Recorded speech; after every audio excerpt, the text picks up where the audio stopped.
In our today's video, we are going to learn about Microsoft Excel formulas from basic level to intermediate and advanced level, which will help you to analyze your data and you can be expert of data analysis. These functions are using in our day-to-day activities, so you can learn and apply into your work. Before I start my video further, kindly subscribe my channel and hit the bell icon to get my all future videos notification. In this section, we will learn about one of the most basic function in Excel, which is sum. And in this lecture, we will explore different methods to use this function. On your screen, you can see one database and in which we have employee ID, employee name, and their basic salaries. And we want to sum the basic salaries for all these employees by using different methods. So in method 1, we will sum up these basic salaries by using cell selections manually. For example, I will delete this first. I will use equal. Whenever we use any formula, it will start with equal. Then I will select one by one each cell. This plus this, then this and so on. And just press enter. When I press enter, you can see I got the answer 18,759. In this method, I did not use sum function. I just make my selection and use plus sign and then press enter. But in our next method, in method 2, we will use sum function, but we will also select each cell one by one. For example, I will delete this first, equal sum bracket. Then you can see our first argument number 1, number 2 and so on. So I will select number 1, comma, number 2, comma, number 3, comma, number 4 and so on. So we can make our selection up to the end. Then bracket close, press enter. When I press enter, you can see I got the same answer 18,759. But these two methods are very lengthy and time taking. In small database, we can use this method, but if we have big databases, then we cannot follow this method. In our third method, we will select the range in database instead cell selection. For example, I will delete this, equal sum bracket. Then instead of cell selection, I will select all this range. Then bracket close, press enter. You can see I got the answer 143,535. And this is the easiest way to use sum function. So in our next method, we will use insert function command. If you go to the header, you can see different ribbons: home, insert, page layout, formulas, data, etc. Go to the formulas ribbon and here you can see first option, insert function. Click on this. A dialog box appears in front of you. And here you can see the first function sum, or you can also type the function name here. So I will select this. Before I select, I will go to this cell where I want to use this function, delete. I will go back to the insert function, click on this and select the first function sum and click OK. Another dialog box appear and here we have two arguments, number 1, number 2, etc. So number 2 is optional. We will use number 1 argument and we will enter the range here. Instead of entering the range, I will select the range from my database and you can see Excel write it here C4 to C22. Then just click OK. And you can see I have the same answer 143,535, which I got it in method 3. So in this way you can also use sum function by using insert function command. In our next method, we will use AutoSum function command.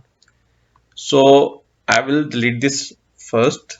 Then again I will go to the formulas ribbon and in the formulas ribbon we have function library. In this library, the first function is AutoSum. When you click on this, you can see there are different functions available in AutoSum, but we will use the first one, sum. Click on this, and you can see when I click on that AutoSum, the Excel will automatically activate range selection. So I will select my range from C4 to C22 and press enter. And you can see I got the same answer, 143,535. In our last method, we can also sum these basic salaries by using short key. So I will delete this first, and now I will use short key Alt equal. When I press Alt equal, you can see Excel again automatically activate the selection, and now I will correct my selection, which is C4 to C22, bracket close and press enter. And I got the answer 143,535, and which is the same which we got it from previous methods. So in this way you can use sum function by using different methods. In this lecture we will learn about second most basic function in Excel, which is average. And we will explore how to use average function by using different methods. On your screen we have employee wise database, and by using this database we will calculate average salaries for all these employees. In our first method we will use average function by using cell selection. For example, I will delete this first, equal average bracket, then the first argument is number 1, second number 2, and so on.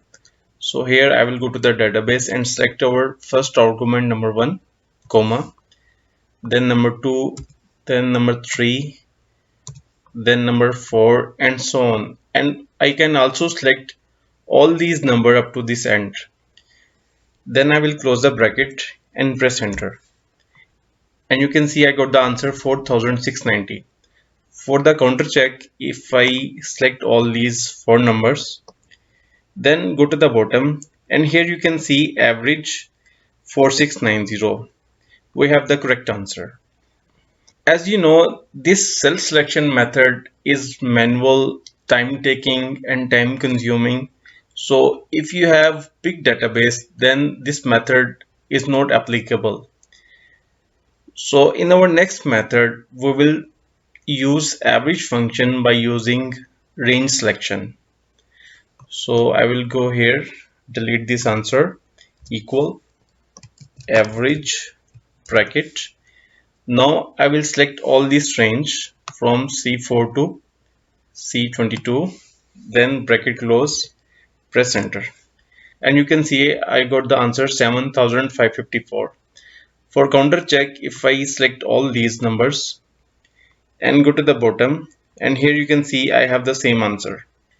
In our third method, I will use insert function command. For this, I will delete this first. Then I will go to the header, home, then I will go to formulas ribbon, then the first option, insert function. Click on this.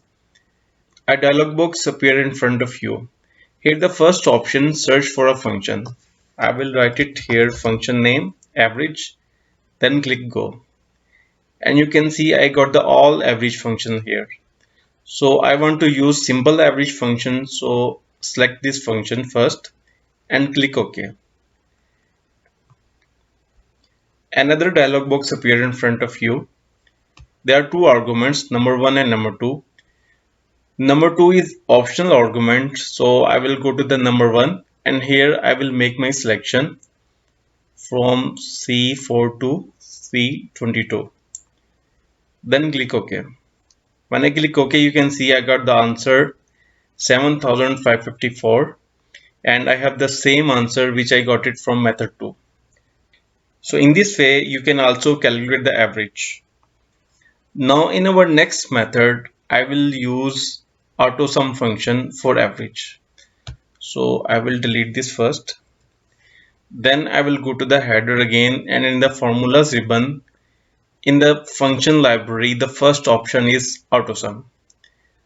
and you can see the drop down menu underneath the auto sum. Just click on this and you can see the second option is average. When you click on average, then Excel activate the auto selection option. Simply make your correct selection, which is from C4 to C22, and press enter. And then you can get the same answer which you also got it from method 2 and method 3. So in this way you can use average function by using multiple methods. In this lecture we will learn how to use minimum function in Excel by using different methods. On your screen we have employee wise database, and by using this database we will calculate which employee has minimum salary. So there are 4 methods. We will go through each method one by one. So in our first method, we will calculate minimum function by using cell selection. For example, I will delete this first, equal min brackets, then the first argument is number 1, then number 2, and so on. So here I will select my number 1 argument, comma, number 2, then number 3, and number 4, and so on. I can also make my selection one by one up to the end. Then bracket close, press enter. And you can see I got the answer 2095. If we go back to our database and see over these 4 numbers, and you can see Mr. John has lowest salary among these 4. So we got the correct answer 2095. As we discussed in our previous lectures, the cell selection method is very time consuming. If we have big databases, then this method is not applicable. So in our second method, we will calculate minimum value from our database by using range selection. So I will go here, delete this, equal min bracket. Then I will make my selection from C4 to C22. Then bracket close and press enter. And you can see I got the answer 1768. So if I go back over database, this is my database and this is the lowest salary in my database, and employee name is Mr. Henry. So in this way we can get the lowest value from our database by using minimum function and by range selection. So in our third method, we will use insert function command. So for using insert function command, I will delete this first. Then I will go back to the headers, and in formulas ribbon, I will go to the first option, insert function, and dialog box appear. Here I will write it here, minimum, min, then click go. When I click go, you can see I got the all minimum function here. So here I want to use simple minimum function. I will select this and click OK. Then another dialog box appear, and here, as you know, number 1 is mandatory and number 2 is optional. So in number 1 I will give my selection, which is from C4 to C22, and click OK. When I click OK, you can see I got the same answer 1768, which is the lowest value in our database. So in our method 4, we will use AutoSum function command. So here I will delete this again and then go back to the formulas ribbon, and in the formulas ribbon function library, the first option is AutoSum. Click on drop down and the last option is minimum. Click on this and Excel activate the auto selection. I will correct my selection from C4 to C22 and just press enter. And you can see I got the same and correct answer 1768. So in this way you can get the lowest value from your database by using minimum function. Sometimes we have to find maximum value in our database. How can we do this? To find the maximum value, we will use max function, and for using max function, there are multiple methods which we will go through in this lecture one by one. If I want to find who is getting maximum salary in this database among first 4 employees, then I will use here my first method, which is on base of cell selection. So I will delete this, and here I will use max function equal max bracket, and the first argument is number 1. Here I will select number 1 comma number 2 comma number 3 comma and then number 4 and bracket close and press enter. When I press enter, you can see I got the answer 7883. So if I go to the database, this is 7883, and in the among first 4 employees, Mr. William has highest salary.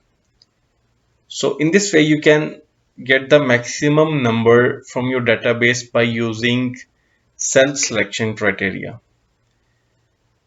And as you know, if you have a big database, then this method is not applicable. So for the big databases, we have to use max function by range selection.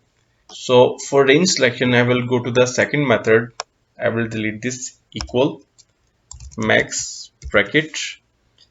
Then instead of cell selection, I will select full range from C4 to C22 and bracket close, press enter. And you can see I got the answer 18,193, and if I go to the database, this is our maximum value in this database. There is a third method, which is insert function command. So for using insert function command, I will delete this, and then I will go to the header. In the formulas ribbon, I will click the first option, insert function. A dialog box will appear, and in the search box I will write it here max and click go. And you can see the first function is max function. Select this and click OK. Another box will open, and here there are 2 arguments, number 1, number 2. Number 2 is optional, so we will give our range selection in number 1. So I will select my range and then click OK. And you can see I got the same answer 18,193. So in this way you can find max value by using insert function command. In our last method, we will use AutoSum function. For this I will delete this. Then I will go to the formulas, and in the function library the first option is AutoSum. Click on drop down menu, and here you can find max function. Click on this. Then Excel will activate auto selection, and I will make my selection from C4 to C22 and just press enter. And you can see I got the answer 18,193. 18,193 is the maximum or highest value in this database. So what if I delete this value from my database? Then you can see Excel has find another highest value, which is 17,750. This is the highest value right now in this database. If I delete this also, then Excel find another highest value 16,054, and this is the highest value right now in this database. So in this way you can find highest value or maximum value in your database. If we need to count the number of transactions or number of records in our database, then how can we do this? To count the number of records or transactions, we will use Excel count function. For example, if I want to know how many number of transactions for employee salaries in my database, then here I will use count function. So in my first method, I will use count function by cell selection. So I will delete this, and here I will use equal count bracket. Then the first argument is value 1, which is this one, comma, then value 2, comma, then value 3, comma, value 4, and then bracket close, press enter. And you can see I got the answer 4. If I select this data and go to the bottom, you can also see the count is 4. So in this way you can count the number of transactions by cell selection. And as you know, in small databases you can use this formula by cell selection, but if you have big databases then this formula is not applicable. So in our method 2 we will use count function by range selection. So in your big databases you have to use this formula by range selection. So here I will delete this, equal count bracket, then instead of I select one by one each cell, I will select this full range, which is from C4 to C22, bracket close and press enter.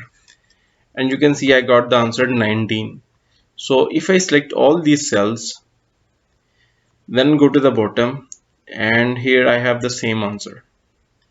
So in this way you can use count function by using range selection.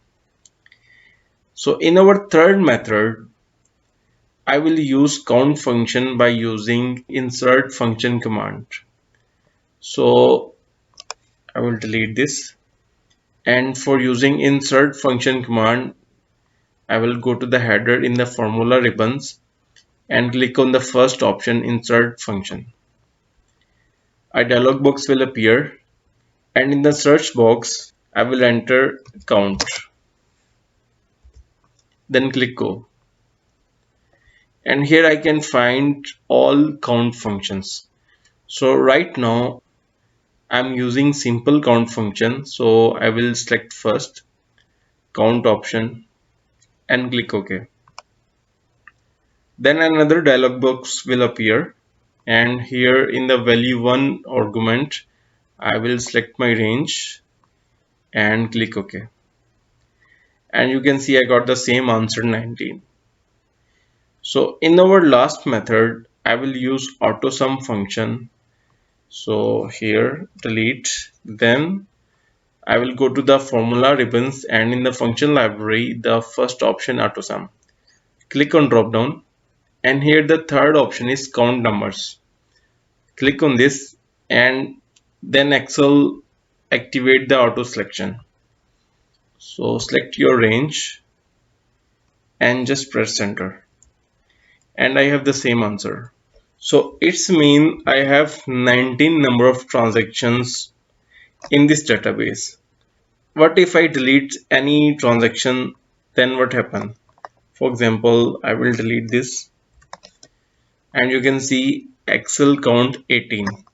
Excel does not count this blank cell. Similarly, if I delete this, and here you can see I got the answer 17.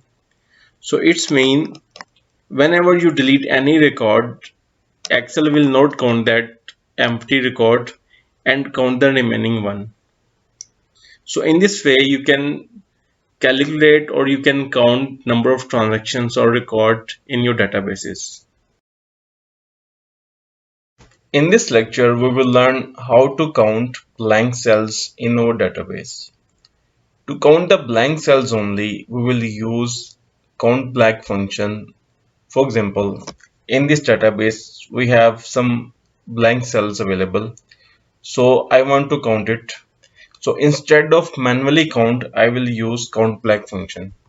I will delete this first, equal Countblank bracket. So I will select the range from C4 to C22, then bracket close and press enter. And you can see I got the answer 5. So it's mean there are 5 blank cells available in my database. So if I delete any other number, then you can see I got the answer 6. So right now there are 6 blank cells, And if I enter any number or any text here, for example, I will write it here any number first, and you can see I got the answer 5.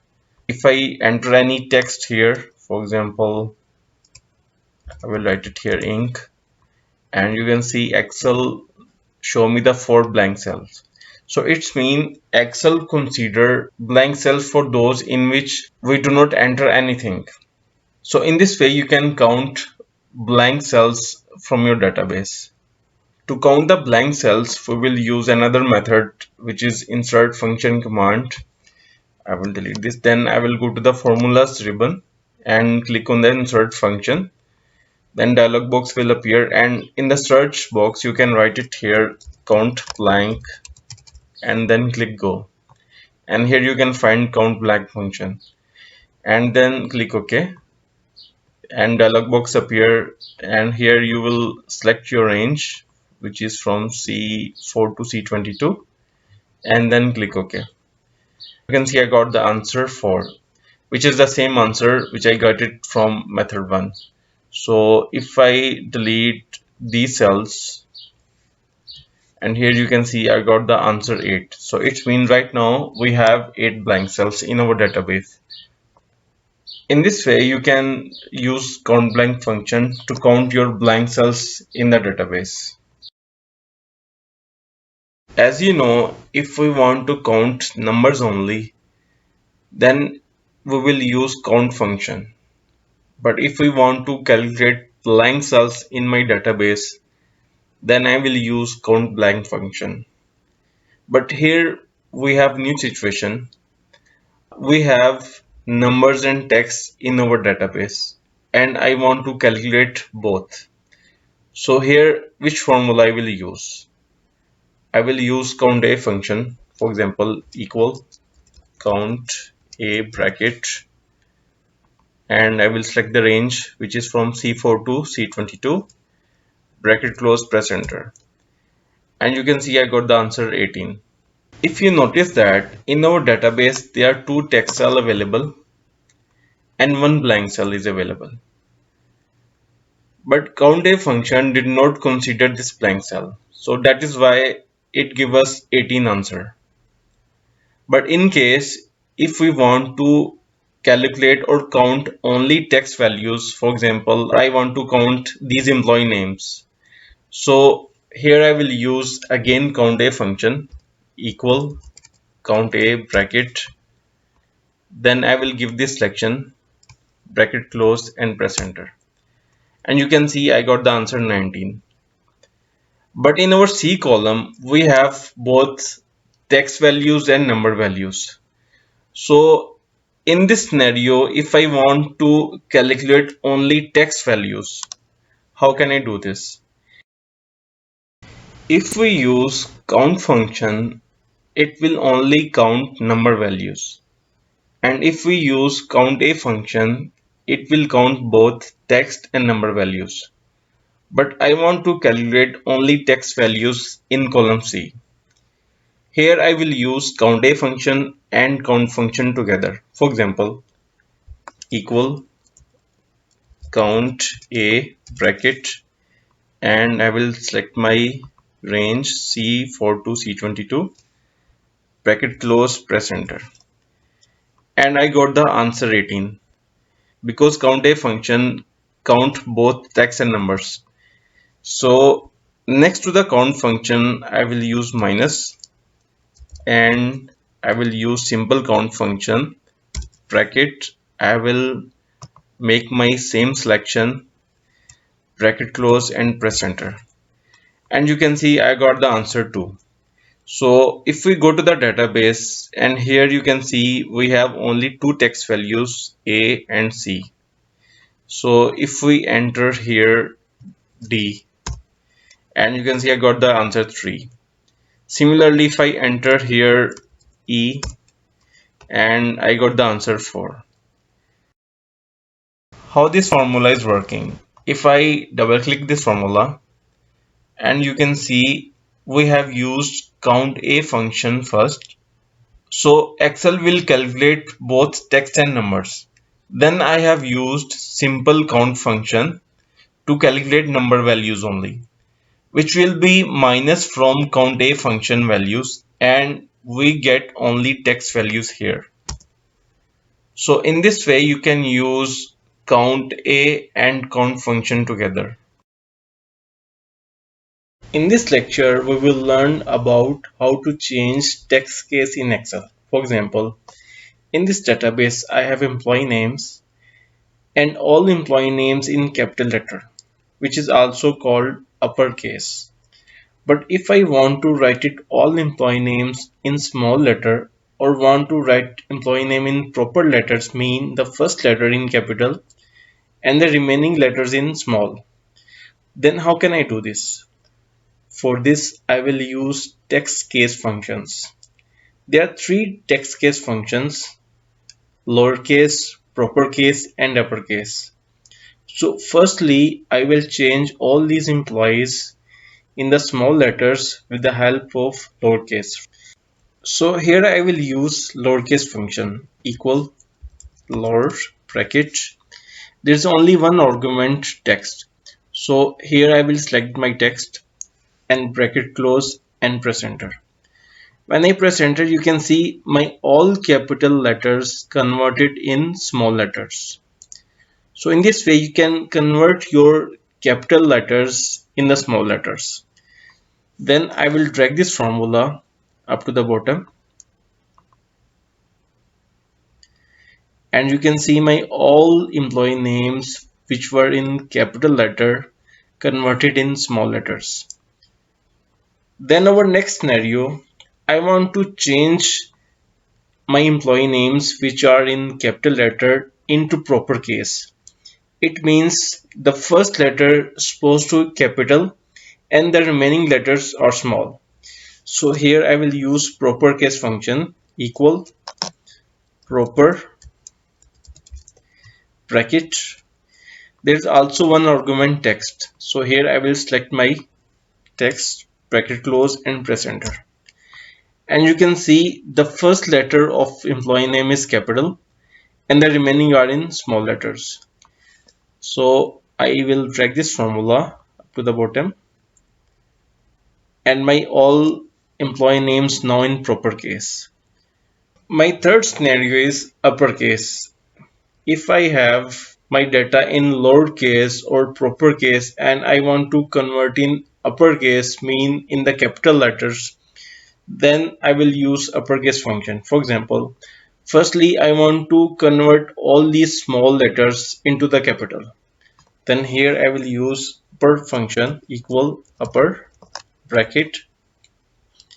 Then the only argument is text. I will select this text, bracket close and press enter. And you can see my all these small letters converted in uppercase or capital letter. So I will drag this formula, and my all data converted in uppercase. Next scenario, if I have proper case, mean the first letter in capital and the remaining are small letter, and I want to convert in all letters in capital.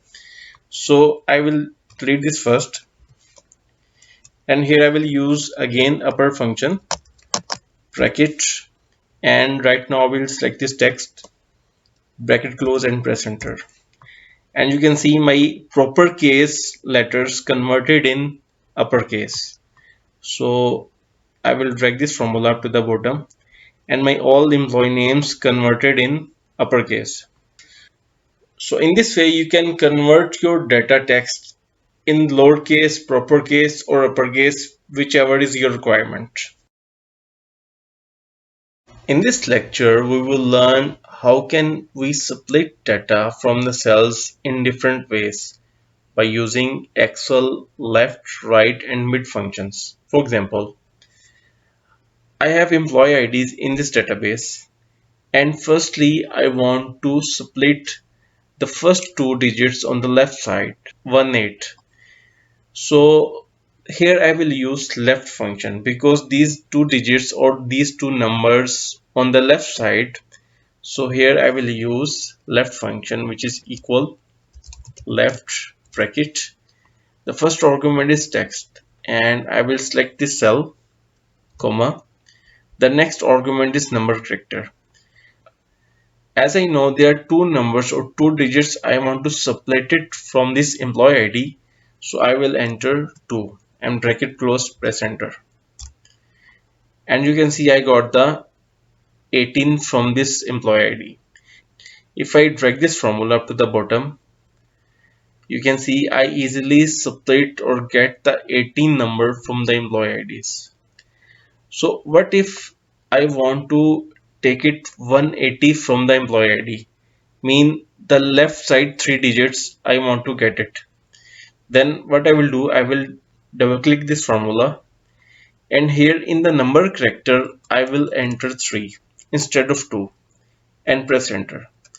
And you can see I got 180 from this employee ID. So I will drag this formula, and you can see I got 180 from all these employee IDs. Similarly, if I want to split 35202 from the national ID, how can I do this? Here I will use left function because these digits are available on the left side of the national ID. Equal left bracket, and I will select the cell, comma.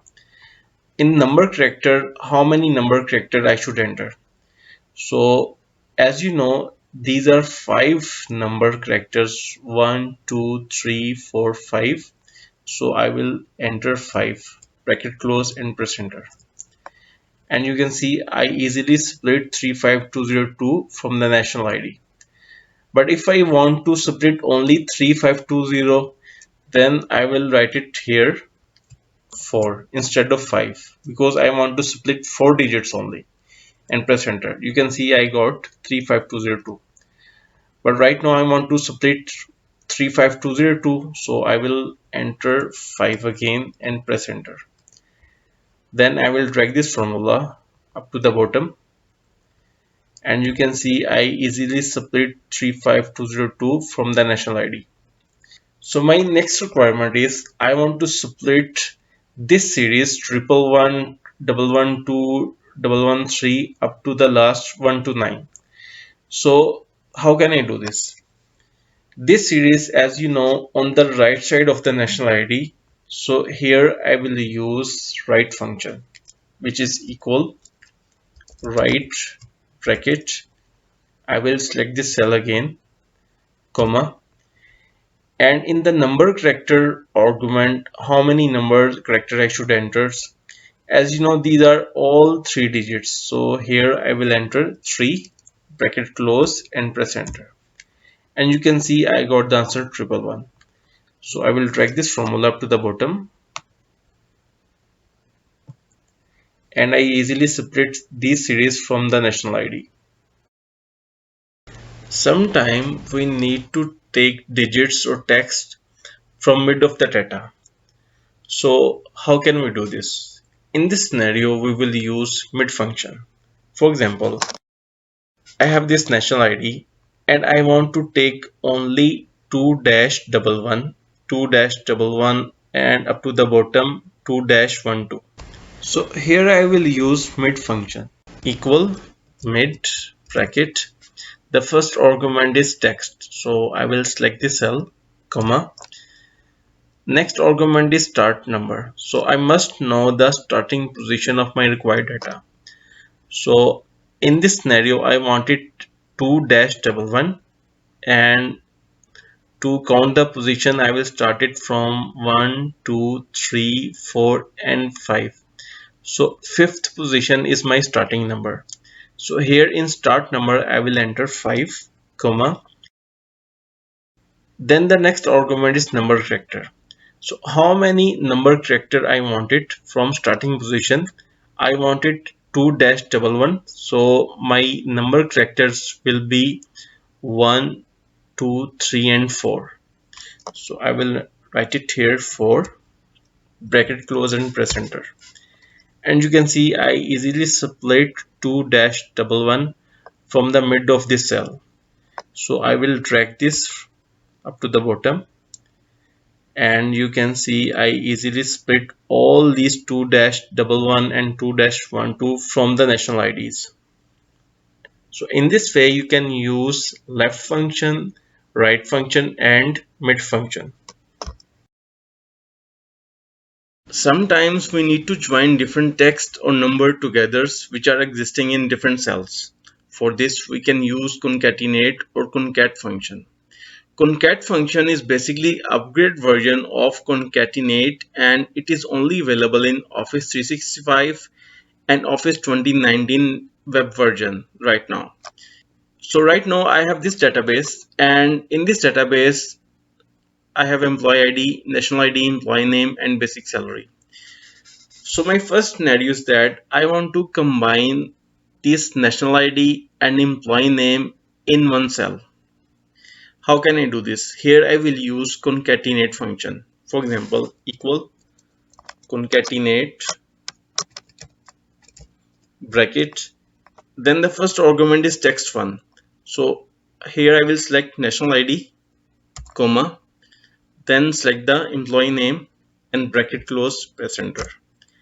And you can see I got the national ID and employee name in the one cell. If you notice that there is no space between national ID and employee name in this cell. So I want to enter space between national ID and employee name. I will edit this formula, and before C4 I will enter inverted commas, and between inverted commas I will enter space, and before C4 I will enter 1 comma again and press enter. Then you can see I got the space between national ID and employee name.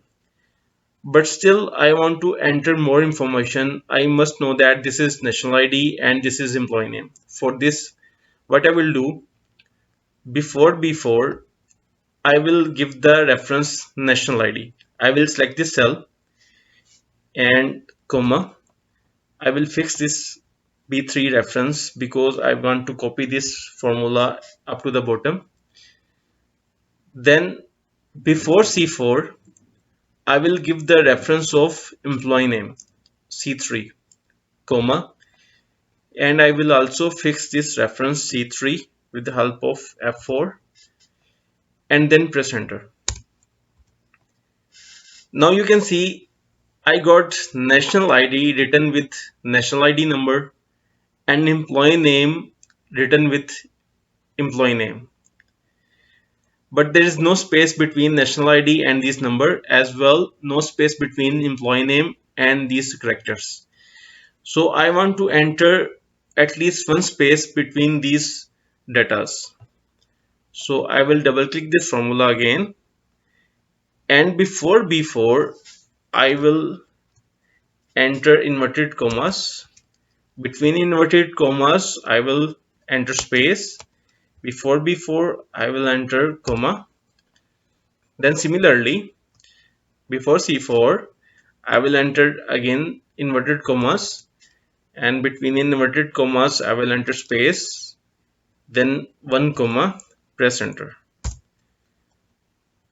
Now you can see there's one space between national ID and these numbers, as well there's one space between employee name and these characters. But if I use separator between national ID and employee name, so it will be more easier for anyone to read this data.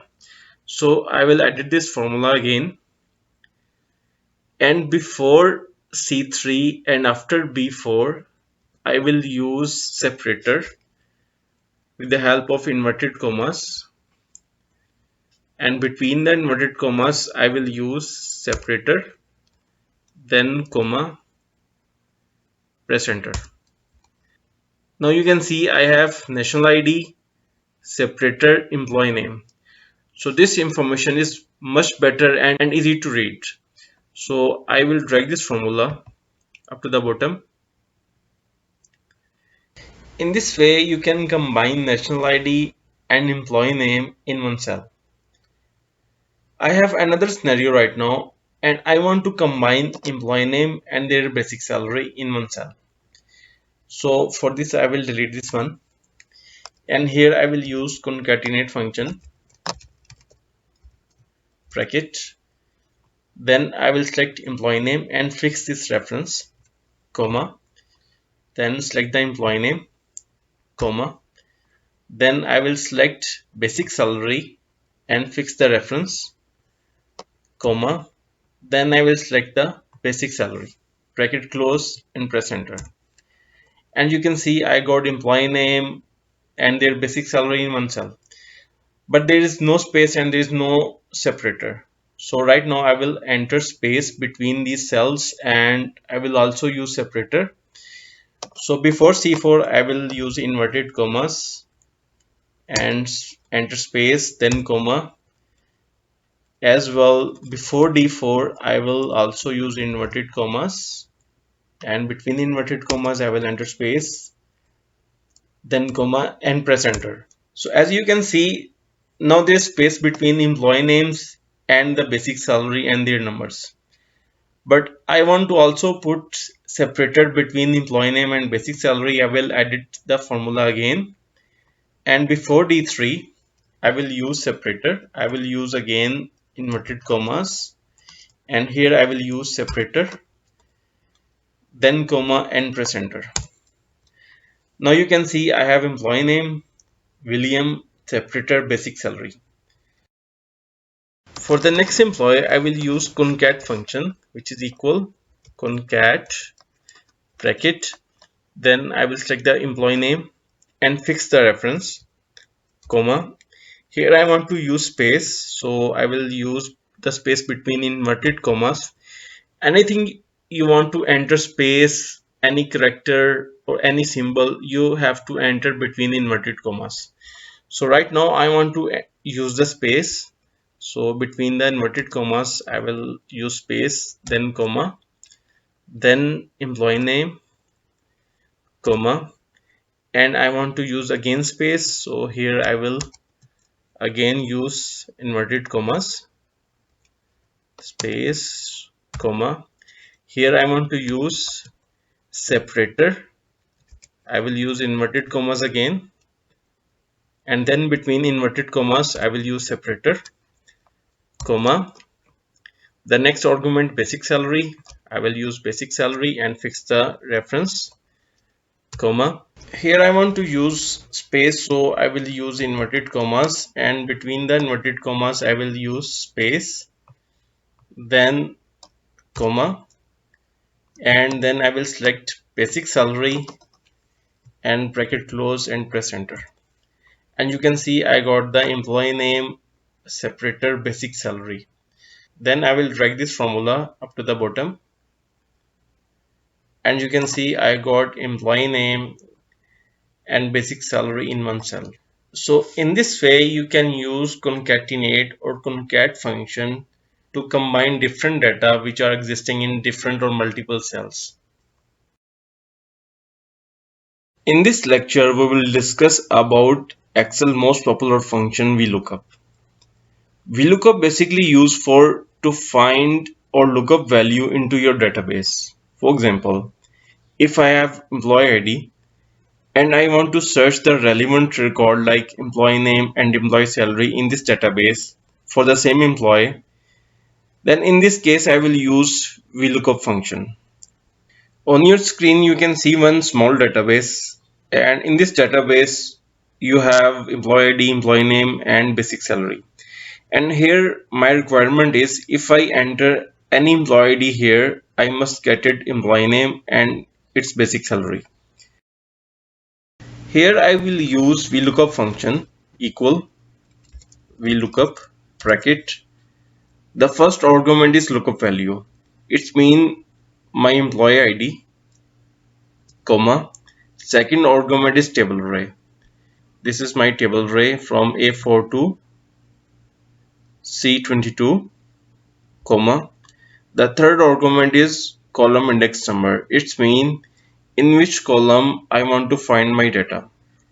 So right now I'm looking for employee name, and in this database this is employee name column. So here I will count it column index number from the first column 1 and 2, and here I will enter column index number 2, comma. Fourth argument is I want to exactly match my value or approximate match. So I want to exactly match. Then I will write it here false, or you can also write it here 0. Then bracket close, press enter. And you can see I got the name William. If I go to the database, this is my employee ID and this is employee name William. If I enter any other employee ID, for example 18008, and press enter, and I got the employee name Frederick. If I go to the database, then this is employee ID and this is employee name Frederick. Similarly, if I enter any other employee ID, for example 18019, then I got the employee name Walter, and here this is employee ID and I got the same answer Walter. My next requirement is I want to search the basic salary for the same employee. In this case, I will use again Vlookup function, which is equal Vlookup bracket. The first argument is lookup value. So here I will select employee ID, comma. The next argument is table array. My table array from A4 to C22, comma. The third argument is column index number. In my previous requirement, my column index number was 2 because I was looking for employee name. But right now I'm looking for basic salary, and here my column index number is 3 because if I count it here from start, this is 1, 2 and 3. So I will write it here in this formula 3, comma, and I want to exactly match my value. Then I will write it here false, bracket close, press enter. And you can see I got the answer 3303. If I counter check, this is my employee ID, this is same employee Walter, and his basic salary 3303.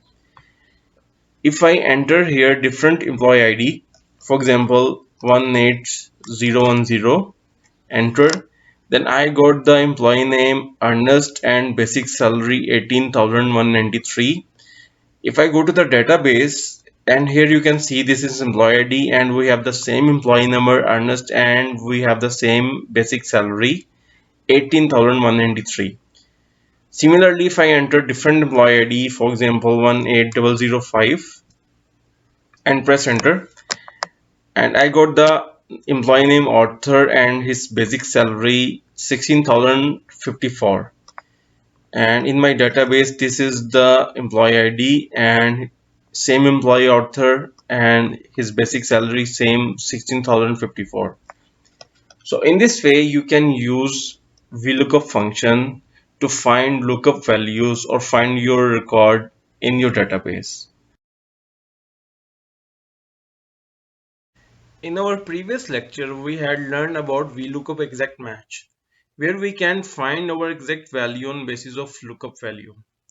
But in this lecture, we will learn about Vlookup approximate match, where we can find our approximate information or data on basis of lookup value. On your screen, you can see small database, and in which we have employee ID, employee name, sales target, actual sales. And in the last column, we need to find the commission rates on basis of this commission table. So here I will use Vlookup approximate match, which is equal Vlookup bracket. So this time my lookup value will be sales value, comma. Then the next argument is table array. This is my table array. And I want to fix my ranges by using $sign, comma. And column index number will be commission rate. So I will write it 2, comma. And this time I want to approximate match, so I will write it true, bracket close and press enter. I got the commission rate 3%. Why? Because Vlookup function will go to this commission table and find the closest and lowest value in this table, which is near to our sales value, this one, and it is 5,000 in this table. So it will return the commission rate 3% in this column. So in this way, Vlookup function approximate match will work. So now I will drag this formula, and you can see we find our results here. So if we go over next result, which is 1%, and here the sales value 2095. How did we get the 1%? So Vlookup function will find the lowest and closest value near to this sales value in this table, which is 1000, and return the 1% rate here. Similarly, in our next result, we got the 10% commission because here the sales value is 16,000. So if we go to our commission table, this one, and here the lowest and closest value which is near our sales value is 15,000. So that is why Vlookup return the 10% commission here. So if I change my value, for example, 21,000, and you can see I got the value 15%. Because right now in this table, the closest and lowest value near to our sales value is 20,000. That is why we got the commission 15%. So Vlookup function approximate match always working on this logic to find the lowest and closest value near to the lookup value. So I have another example. If I write it here 500, you can see I got the error because in this table I don't have the lowest and closest value near to 500. That is why I got the error. But if I write it here 0, then you can see I got the result 1%. So in this way you can use VLOOKUP approximate match in your calculation. In our previous lecture, we have learned about VLOOKUP function, which has used only in that situation if you are looking your data vertically. But in case if you want to look up your value horizontally, then how can we find our value? For this, we can use Hlookup function. Hlookup function is working in the same way like VLOOKUP working. The only difference is that VLOOKUP find your value in vertical wise database and Hlookup function can find your value horizontal wise database. On your screen you can see one database horizontally and in which you can see employee ID, employee name and basic salary. And here I want to search employee name and basic salary on basis of employee ID. So here I will use Hlookup function. I will delete this first. And here I will use equal Hlookup bracket. Then the first argument is lookup value, which is employee ID, comma. Second argument is table array. So my table starts from B3 to T5, comma. The third argument is row index number. If you remember in VLOOKUP function, the third argument was column index number. So in Hlookup, we will give row index number, which we will count from the first line 1, 2 and 3. So right now I'm looking for employee name. So my employee name in the second row 1 and 2, and here I will enter 2, comma. Last argument is I want to exactly match or approximate match. So here I want to exactly match, then write it here false, then bracket close and press enter. And I got the answer author. If I go to the database, and this is my employee ID and this is the same name author. So if I give any other employee ID here, for example 18011, press enter, and you can see I got the answer Alfred. If I go to the database, this is employee ID and this is employee name Alfred. Similarly, if I enter here another employee ID 18016, press enter, and I got the answer Frank, and this is employee ID and this is Frank. So in this way you can find your value with the help of Hlookup function horizontal wise. Now my third requirement is basic salary. So here I will use again Hlookup function equal Hlookup bracket. This is my lookup value employee ID, comma. Then I will select table array, which is from B3 to T5, then comma. The third argument is row index number. So my row index number will be 3 because I'm looking for basic salary, and I will count it from the first one, 1, 2 and 3. So here I will enter 3, then comma. Now I want to exactly match my value, then I will write it here false, bracket close, press enter, and I got the salary of 7036.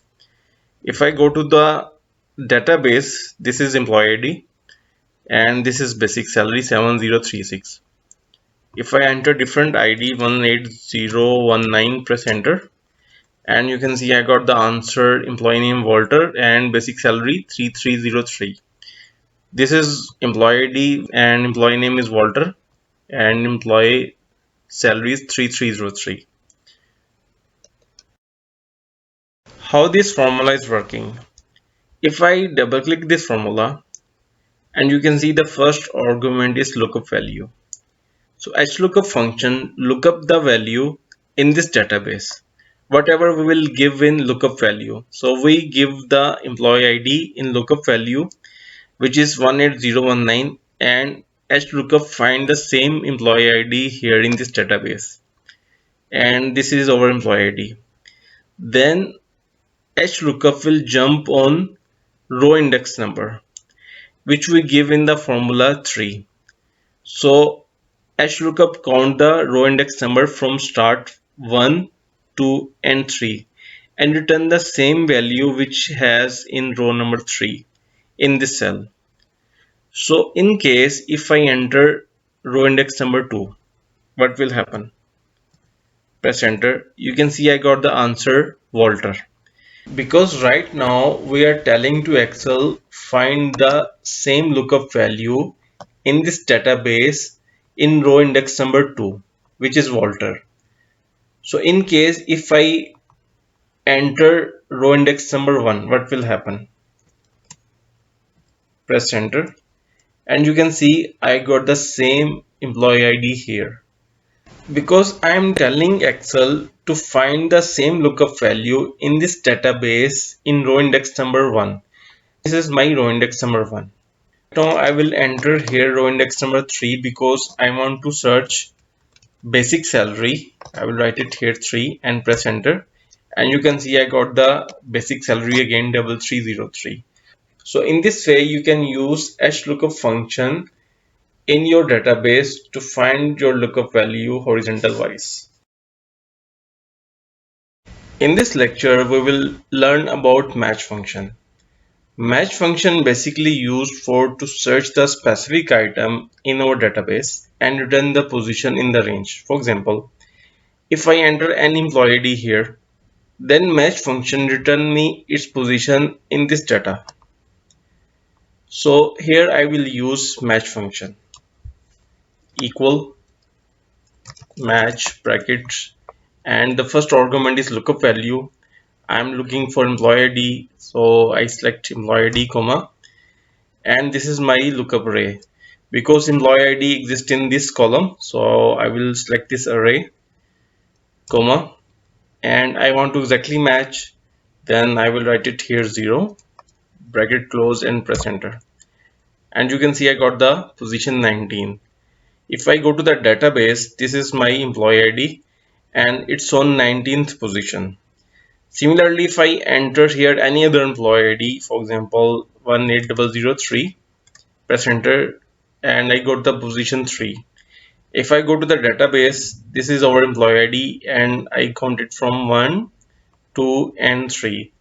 So in this database, this employee ID on position 3. My next requirement is I want to find employee name position in my database. So right now I have employee name Thomas and I want to search the position.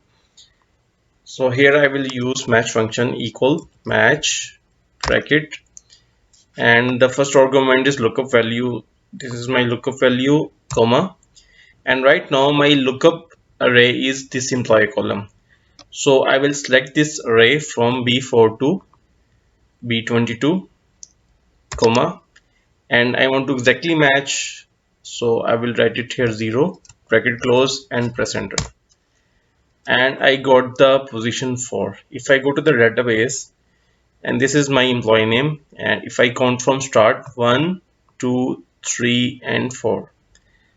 Similarly, if I enter any other employee name, for example Frank, press enter, and I got the position 16. If I go to the database, this is Frank. If you count from the start, then Frank on the 16th position. If I give his employee ID here 18016, and you can see I got the same position which I got it from employee name. So in this way you can use match function to identify the position of any specific data which you want. In this lecture we will learn about index function.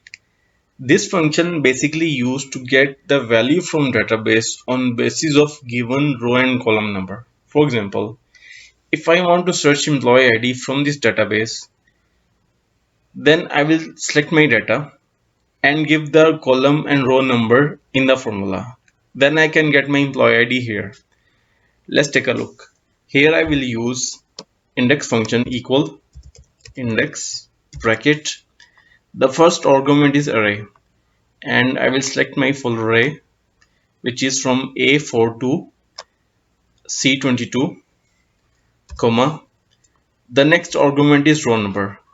For example, I will give row number 1, comma. The third argument is column number. Here my employee ID data is available in column number 1. So I will write it here 1, then bracket close, press enter. And you can see I got the employee ID 18001 because I give the row number 1. So here if I change my row number, then what will happen? For example, I will write it here 3 and press enter. And you can see I got the employee ID 18003. So it's mean whenever I will change the row number, I will get employee ID accordingly. How this formula is working? If I double click this formula, and you can see our first argument is array, which is A4 to C22. So Excel will go to this database in selected array and search the row number which I have given in this formula, which is 3. After searching this row number, Excel will find the column number which I have already given its formula and which is 1. So in this cell, this index function will return the value which is available in row number 3 and column number 1. For example, if I press enter, and you can see I have employee ID which is available in row number 3 and column number 1. But for example, if I change the column number, what will happen? If I give the column number 2, and here I got the employee name instead of employee ID, because I am instructing to index function search the value from row number 3 and column index number 2.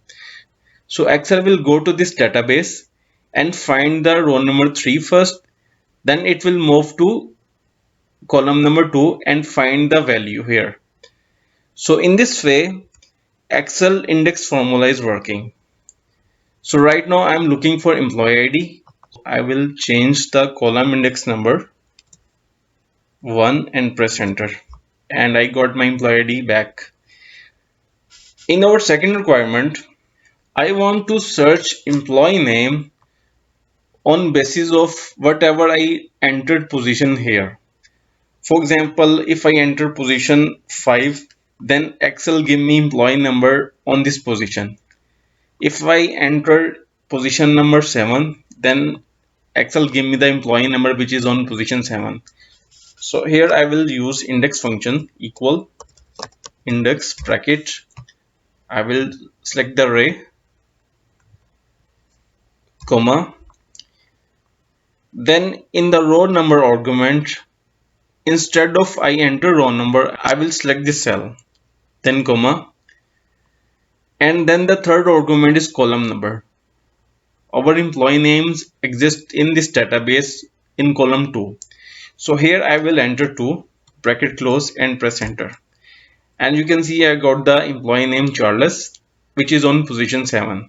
So if I go to the database, and this is position 7 and this is employee name Charles. If I change my position, for example, I will write it here 10, and I got the employee name Ernest. If I go to the database, this is employee name Ernest. If I enter here different position, for example 15, I got the employee name Robert, and if I go to the database, this is Robert. So in this way you can make your index function little dynamic. Our third requirement is I want to search employee ID, employee name and basic salary from this database by using index function. So here I will use index function equal index bracket, and I will select my database from A4 to C22, and this time I will fix my array by using $sign, comma. Then the second argument is row number. So right now I'm entering here 1, comma, and my employee ID exists in column number 1. So here I will enter 1 in column number, bracket close and press enter. I got the employee ID 18001, which is exists on row number 1 and column number 1. Second requirement is I want to search employee name. Instead of I rewrite the formula, I just copy this formula and paste it here. And then I will edit this formula. As you know, employee name exists in column number 2. So I will just change the column number 2 and press enter. And you can see I got the employee name William, which is exists on column number 2 and row number 1. Similarly, I want to search the basic salary for the same employee. I will just copy the formula and paste it here. As you know, the basic salary column number is 3.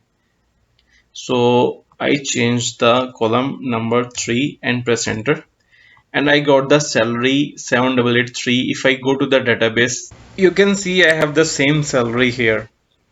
So here in row number 1, I have the same employee ID, same employee name and same basic salary. If I change the row number, then what will happen? I will change the row number here, and I got the salary 2095. So I will change the row number also here, and I will change the row number here.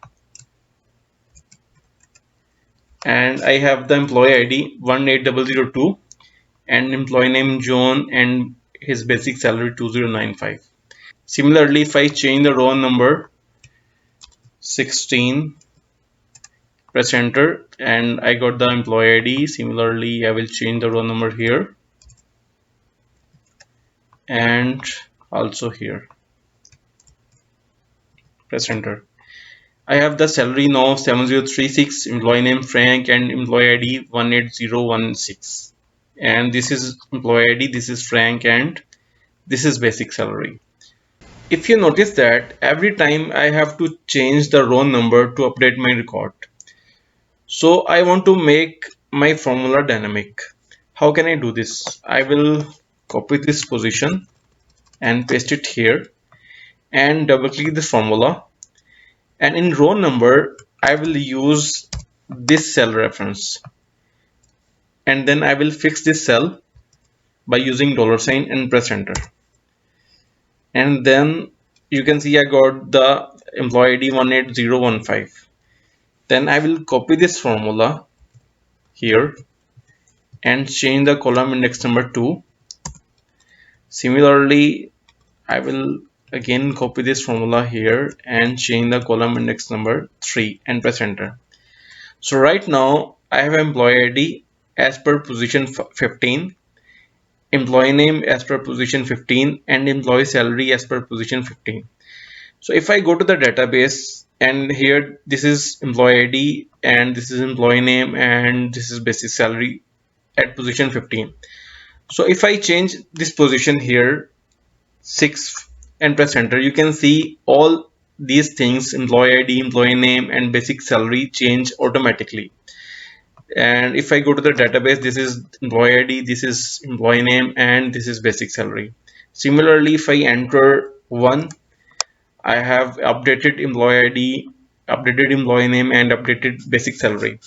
In this way, you can use index function and make it dynamic. As you know, for lookup the values, normally we use Vlookup function. In case our database vertical wise. And for horizontal database, we use normally Hlookup function.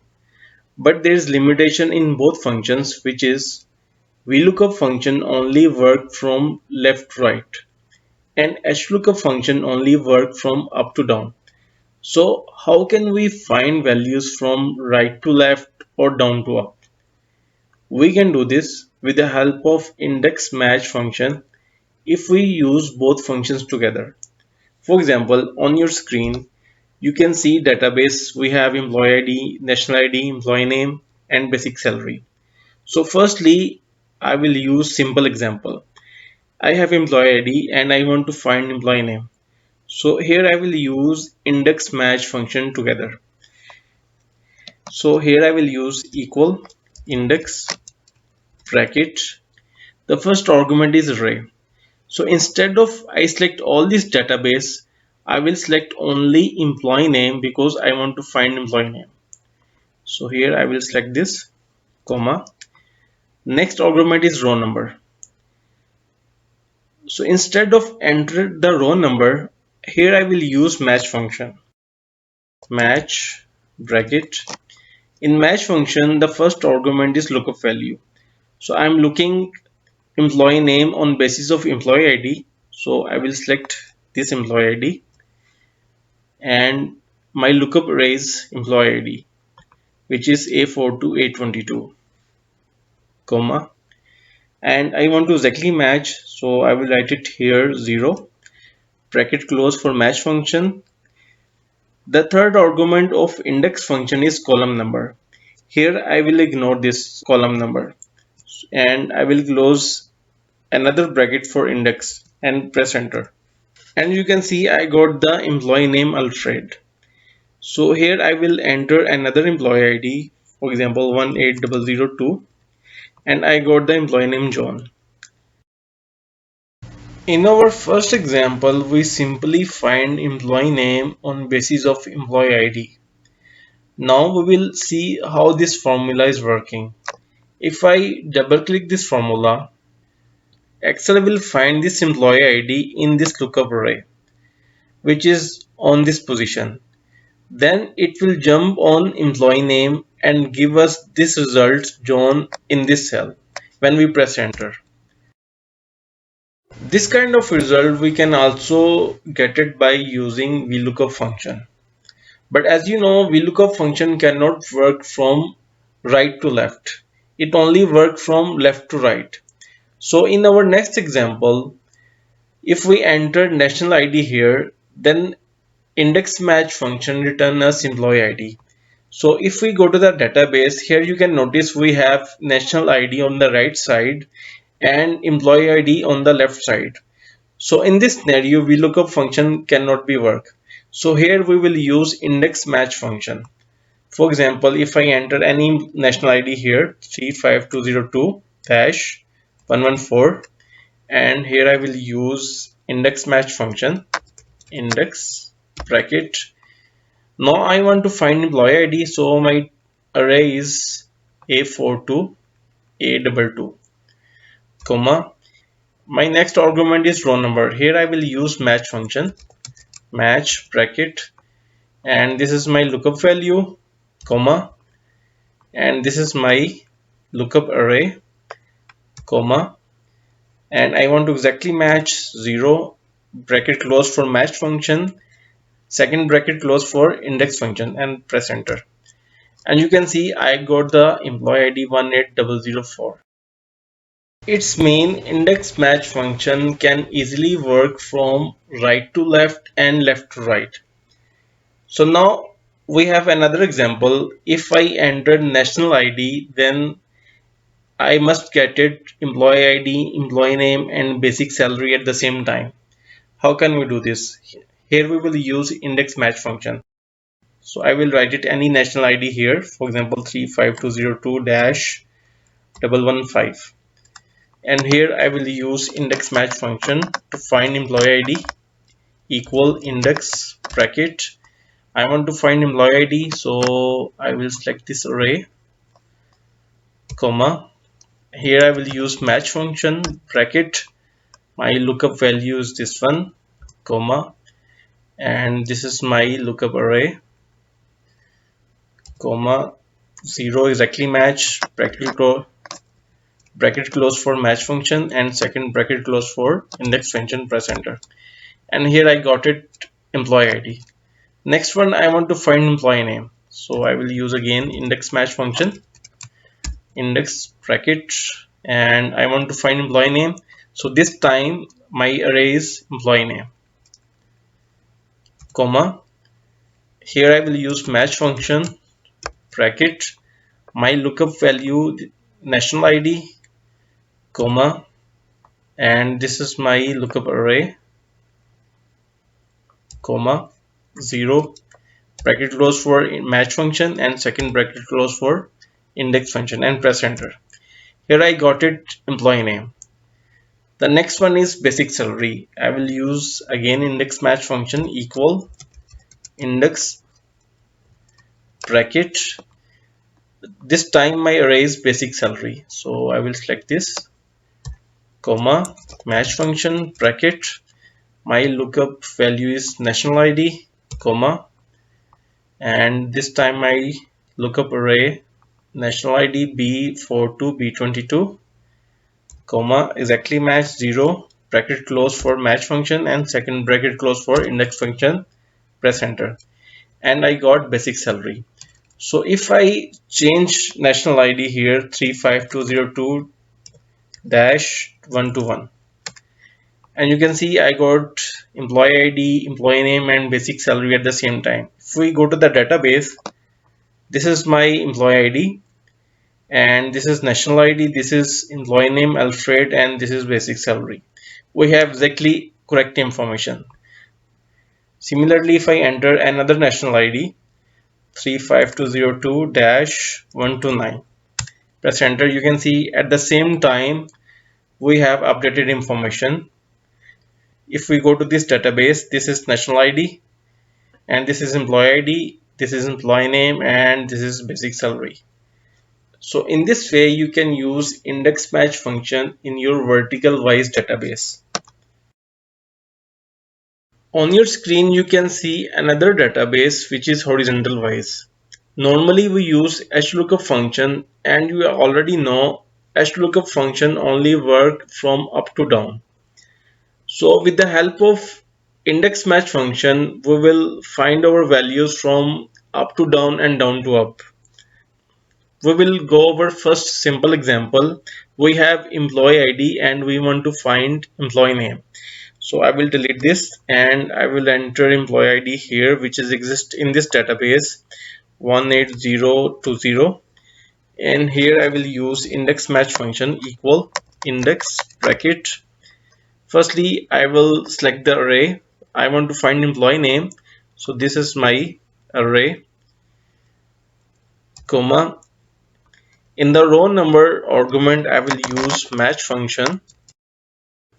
I'm looking for employee ID. This is my lookup value, and this is my lookup array, comma. I want to exactly match 0 bracket close and second bracket close for index function. Press enter, and you can see I got the employee name here. So if we go to the database, this is our employee ID and this is our employee name. Similarly, if I enter another employee ID, for example 18023, press enter, and you can see we have updated employee name here. And if we go to the database, this is employee ID and this is employee name. As you know, we can also find the same kind of result with the help of Hlookup function. And we have already discussed Hlookup function can only work from up to down. It cannot be worked from down to up. So right now our next example is we have national ID and we want to find employee ID. So in this case, we are going to find our values from down to up. So here I will delete this, and here I will enter the national ID which is exist in our horizontal database. For example, this one, and here I will use index bracket, and right now I'm looking for employee ID. This is my array, comma, here I will use match function, bracket, this is my lookup value, comma, and this is my lookup array, comma, 0 because I want to exactly match, bracket close, and second bracket close for index function, and press enter. And you can see I got the employee ID on basis of national ID. So in this way you can find your value from down to up. And our third example, if we entered any national ID from horizontal database, then index match return us employee ID, employee name, and basic salary. So I will delete this first, and I will enter. So I will enter here national ID -132, press enter. Here I will use index match function equal index bracket. The first argument is array. So I want to find employee ID. This is my employee ID array, comma. Here I will use match function, bracket, and this is my lookup value, and this is my lookup array, comma, exact match 0, bracket close for match function, bracket close for index function, and press enter. I got the employee ID here. So next one is employee name. Here I will use again index function, index bracket. This time my array is employee name. So I will select this one, comma. Here I will use match function, bracket. This is my lookup value, comma, and this is my lookup array, comma, 0, exact match, bracket close, and second bracket close for index function, press enter. And I got the employee name. Similarly, here in the basic salary, I will use again index match function. And right now my array is basic salary, so I will select this one, comma. Now I will use match function, bracket. Again, this is my lookup value, comma, and this is my lookup array, comma, 0, exact match, bracket close, and second bracket close for index function, and press enter. And you can see I got the basic salary. So whenever I change the national ID, for example 35202-135, press enter. At the same time we have updated our database. So in this way you can use your index match function in the replacement of Vlookup function and Hlookup function. In this section we are going to learn D-series functions or database related functions, and in this lecture we will discuss about Dsum function. Dsum function basically used when we want to sum the values on basis of any specific criteria. For example, in this database I have employee ID, cost center, department, gender, employee name, and basic salaries. And my first requirement is I want to sum up the basic salaries department wise.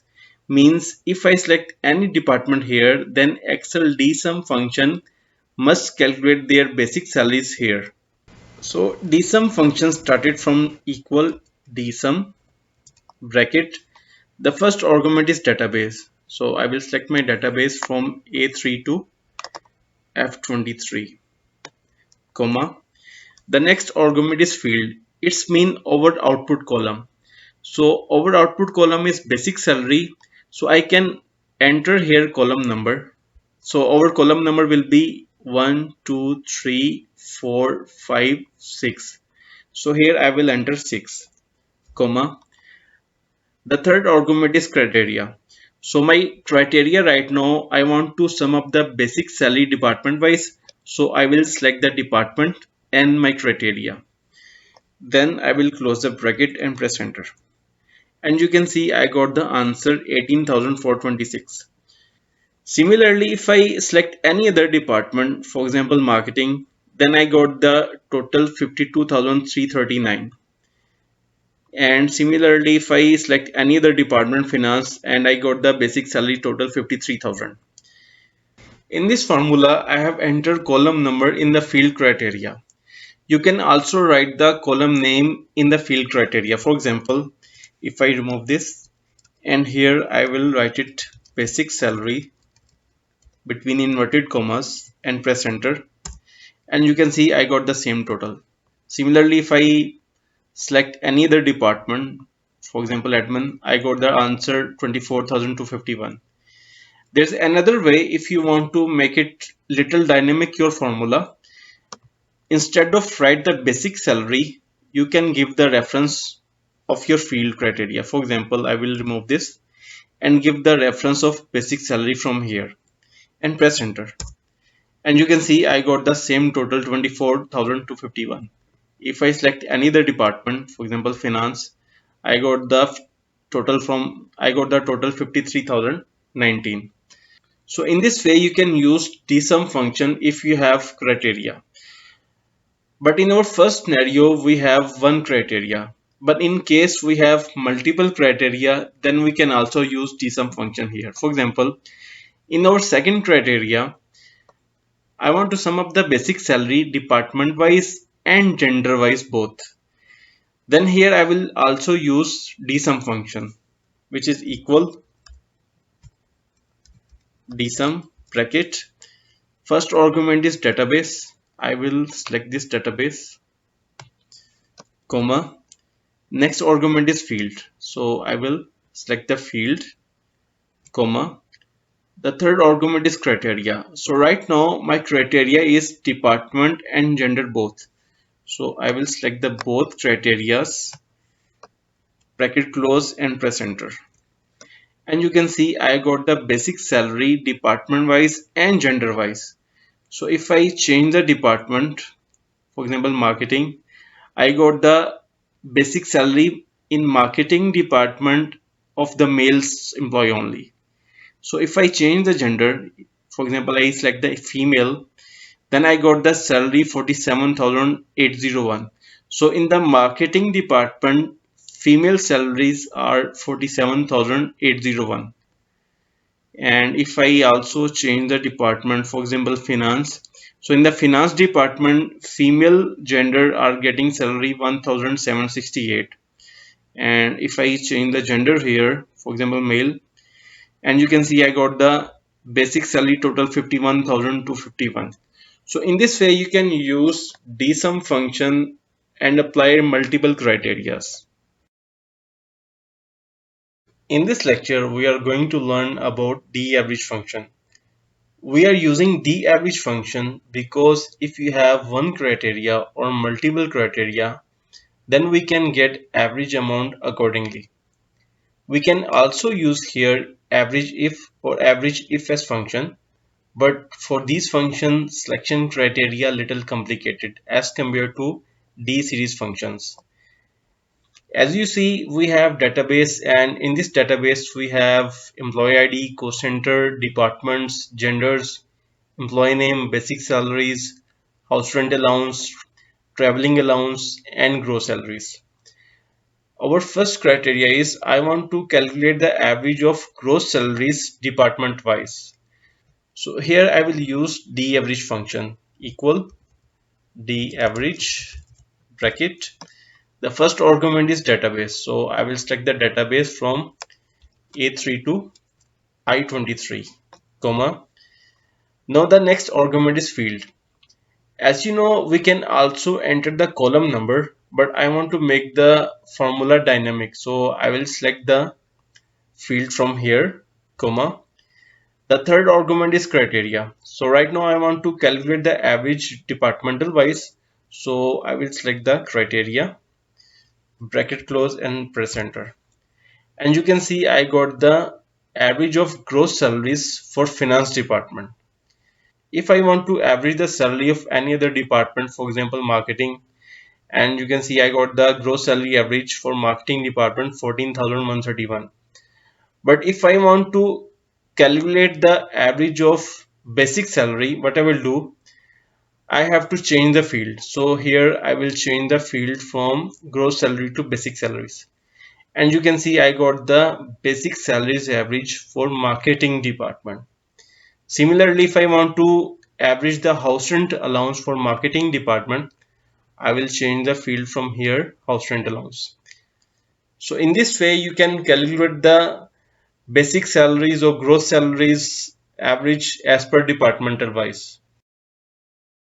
How this formula is working? If I double click this formula, and you can see our first criteria is database. So Excel Daverage function will go to this database and find the field whatever I will select from here. Right now house rent allowance.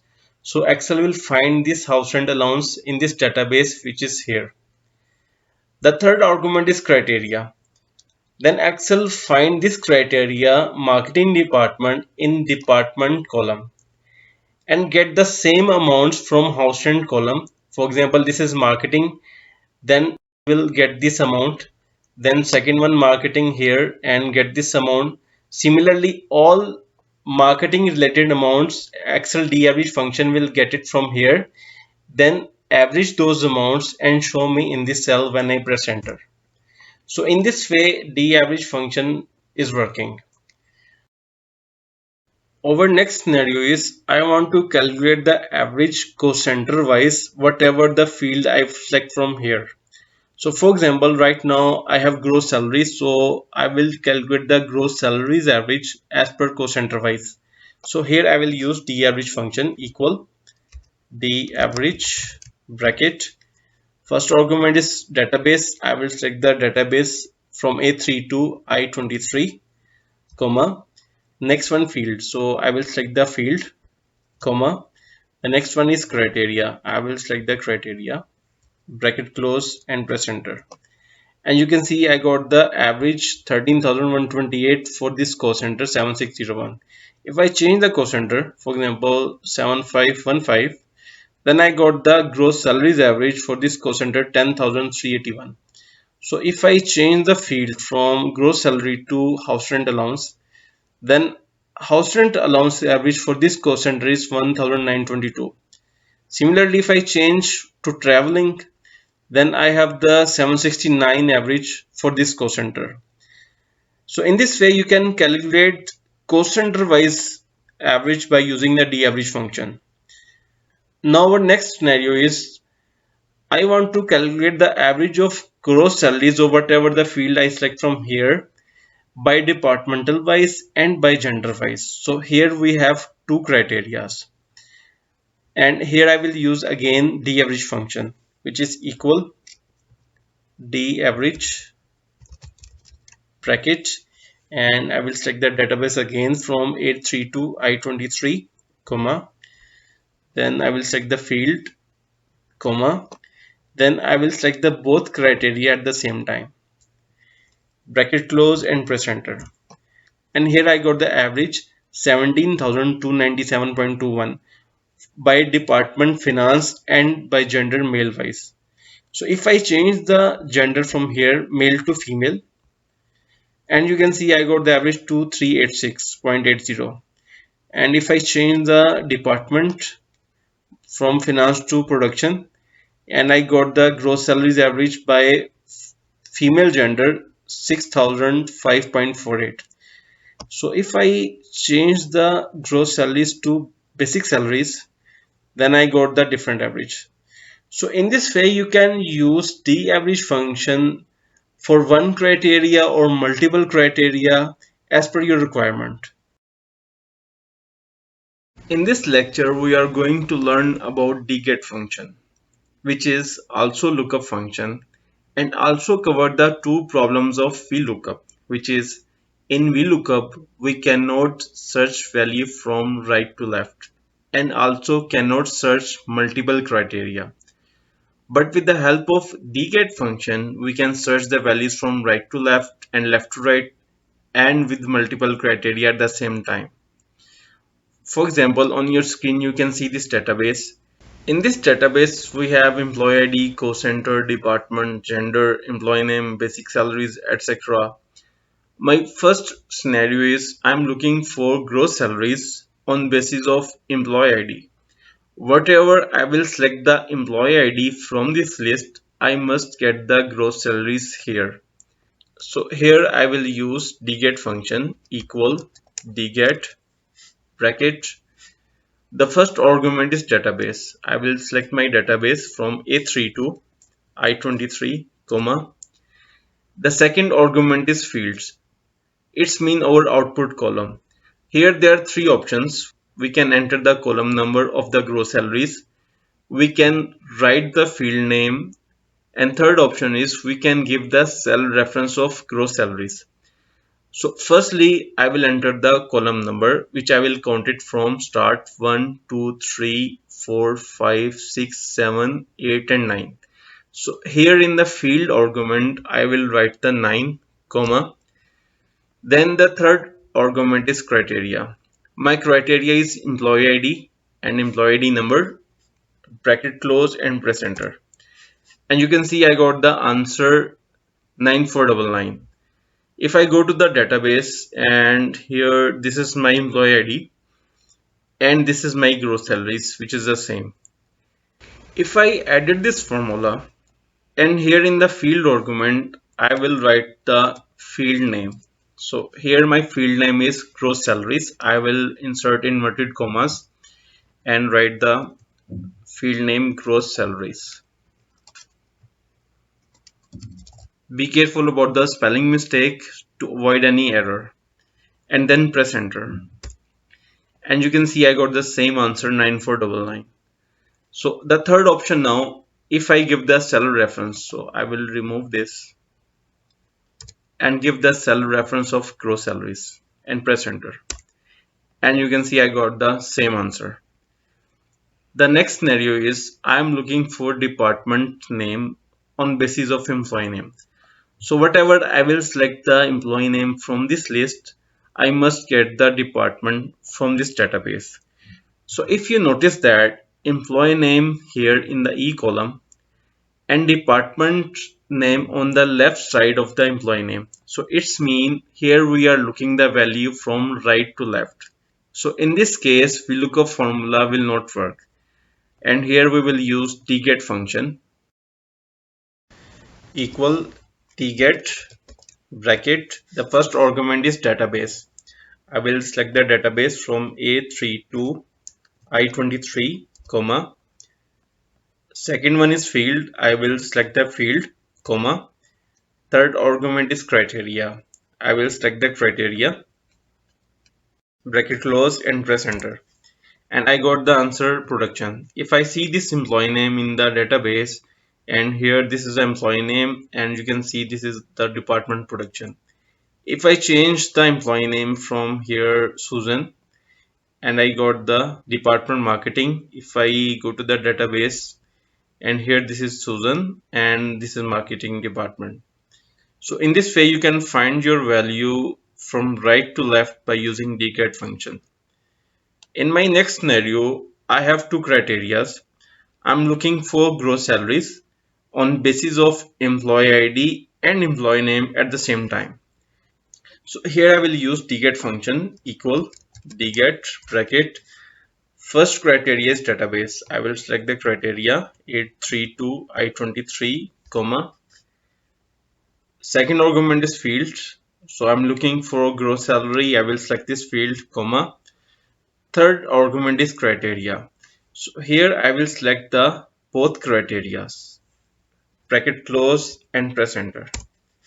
And you can see I got the salaries 10,642. If I change the employee ID, for example, I will select this. Then I got the error value because my second criteria is not fulfilled.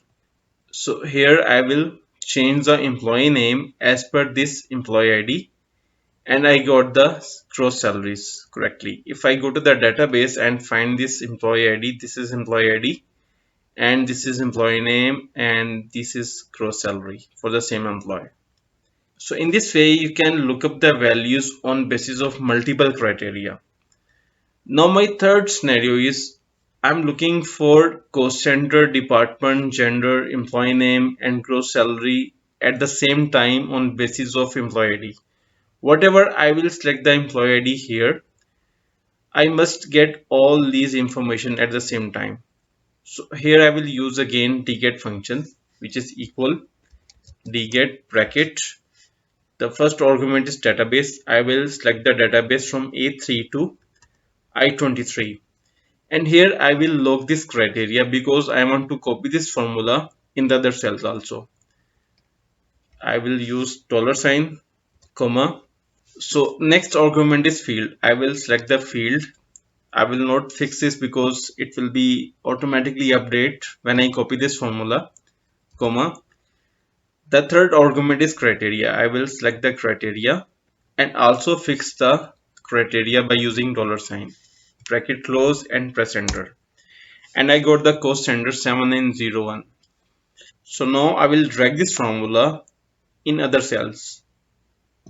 And you can see I got the cost center, department, gender, employee name, and gross salaries. So if I change the employee ID, for example this one, then I got the update information, cost center, department, gender, employee name, and gross salary. So if I go to the database, this is my employee ID, this is cost center, this is production department, is same as well. You can see we have the same gross salaries. So in this way you can use dget function. In this lecture we are going to learn about dcount and dcount functions. Normally we are using simple count function when we don't have to apply any condition or criteria. And in case we have one or more criteria in numbers, then we can use countif and countifs functions. But for make a easy selection, we can use dcount function here. In this database, I have number of active and resigned employees both. And firstly, I'm looking for to count the number of active employees by gender wise. So here I will use dcount function, which is equal dcount bracket. My first argument is database, so I will select my database from A3 to F23, comma. Second argument is field. I will select my field employee ID, comma. And third argument is criteria. So I'm looking to count the number of active employee on basis of gender wise. So I will select my criteria, bracket close and press enter. And I got the answer 6. It means I have 6 active female employees in this database. So if I change the gender from female to male, and I got the answer 8. So it means I have 8 male active employees in my database. How this formula is working?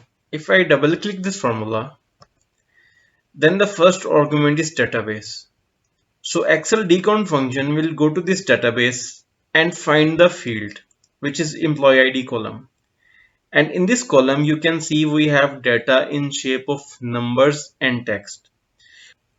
So Excel dcount function will count the only those number which are matching this criteria male and ignore the text values and then return the results in this cell when I press enter. So in this way you can get the result by using dcount function. So in our next scenario, I want to count the number of active employees by gender and cost center wise. So I have two criteria right now. So here I will use dcount function equal dcount bracket. Then I will select my database from A3 to F23, comma. Then I will select the field, comma. Then I will select my both criterias and bracket close, press enter. So I got the answer 1. So it's mean in this cost center I have only one female active employee. So if I change the gender, for example female to male, then I got the result 3. It's mean I have 3 active male employees in this cost center. So if I change the cost center, then you can see I got the active employee 2 on basis of these two criteria. So in this way you can count the numbers by using dcount function. Doesn't matter you have one criteria or two criteria. Now we will discuss about dcount a function. If we need to count the numbers and text both, then normally we use count a function. But if we have one or more criteria, then in this case we can use dcount a function. As you know, in this database I have the active and resigned employee both in employee ID column. So here I want to count the total number of employees including resigned on basis of gender criteria. So here I will use dcount a function, which is equal dcount a bracket. First argument is database, so I will select my database from A3 to F23, comma. Second one is field. I will select my field employee ID, comma. Third one is criteria. So here I will select my criteria, bracket close and press enter.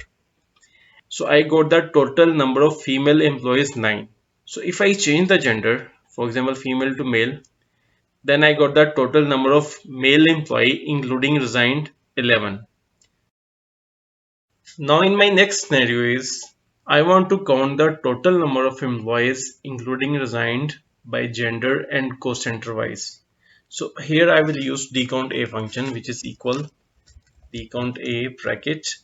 First argument is database. I will select the database from A3 to F23, comma. Second argument is field. I will select my field, comma. The third argument is criteria. I will select my both criteria, gender and cost center. Then bracket close and press enter. And you can see I got the answer 2. So it's mean in this cost center I have total number of female employees are 2. So if I change the gender from female to male, and I got the answer 3. So in this cost center I have total male employees are 3. So in this way you can use dcount and dcount a function. Sometimes we need to find maximum or minimum values from our databases. Normally we use max or min functions. But if we have criteria, then in this case we normally use maxifs or minifs functions.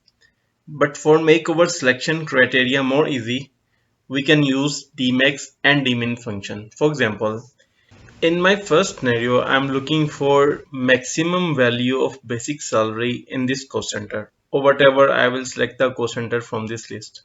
So here I will use Dmax function, which is equal Dmax bracket. The first argument is database. I will select my database from A3 to S23, comma. Second argument is field name. So I will select my field name here, comma. Third argument is criteria. I will select my criteria, bracket close and press enter. And you can see I got the maximum value or maximum basic salary of this cost center. If I go to this cost center, this is my cost center, and these are the basic salaries. And here you can see 9763 is the maximum salary among the other salaries. So if I change the cost center from here, for example 7601, then I got the maximum salary of 18193 in this cost center. So this is my cost center, and these are the basic salaries, and 18193 is the maximum salary among the other salaries. But in case I'm looking for maximum gross salaries in the same cost center, then I will select the gross salaries from this list, and I got the maximum gross salaries in this cost center. And here this is cost center, and you can see this is maximum gross salary in this cost center. In case you are not using list in the field argument, but I'm using here, and you also want to search the maximum values in basic salary, house rent allowance, traveling and gross salaries at the same time, then simply copy this field name and paste it here. After this, edit this formula and fix the range by using $sign. For example, firstly I am fixing database, then second argument is field name. I will not fix because I want to copy this formula and this field automatically update. Third one is criteria. I will also fix my criteria. Press enter. After this, just copy this formula and paste it in the other cells. And you can see I got the maximum values of these field name, maximum value of basic salary, maximum value of house rent allowance, traveling and gross salaries.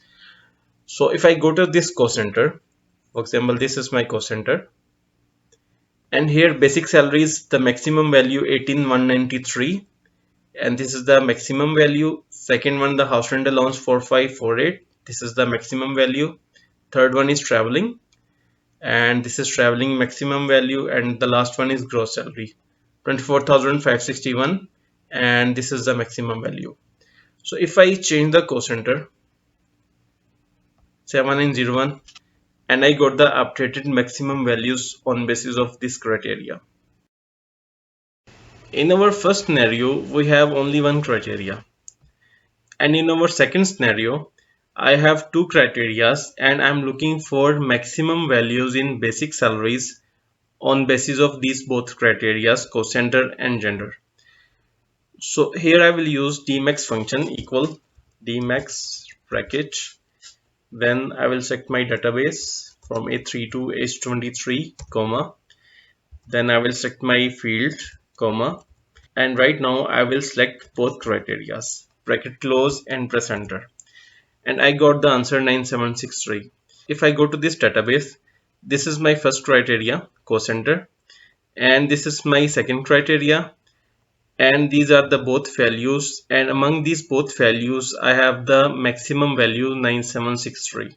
So if I want to find the maximum value in house rent allowance, then I will change the field from basic salary to house rent, and I have this answer, maximum value 2441, and here is the same. Similarly, if I am looking for gross salaries, then I will select my field name gross salaries here, and I got the maximum value 13,180, and this is the maximum value.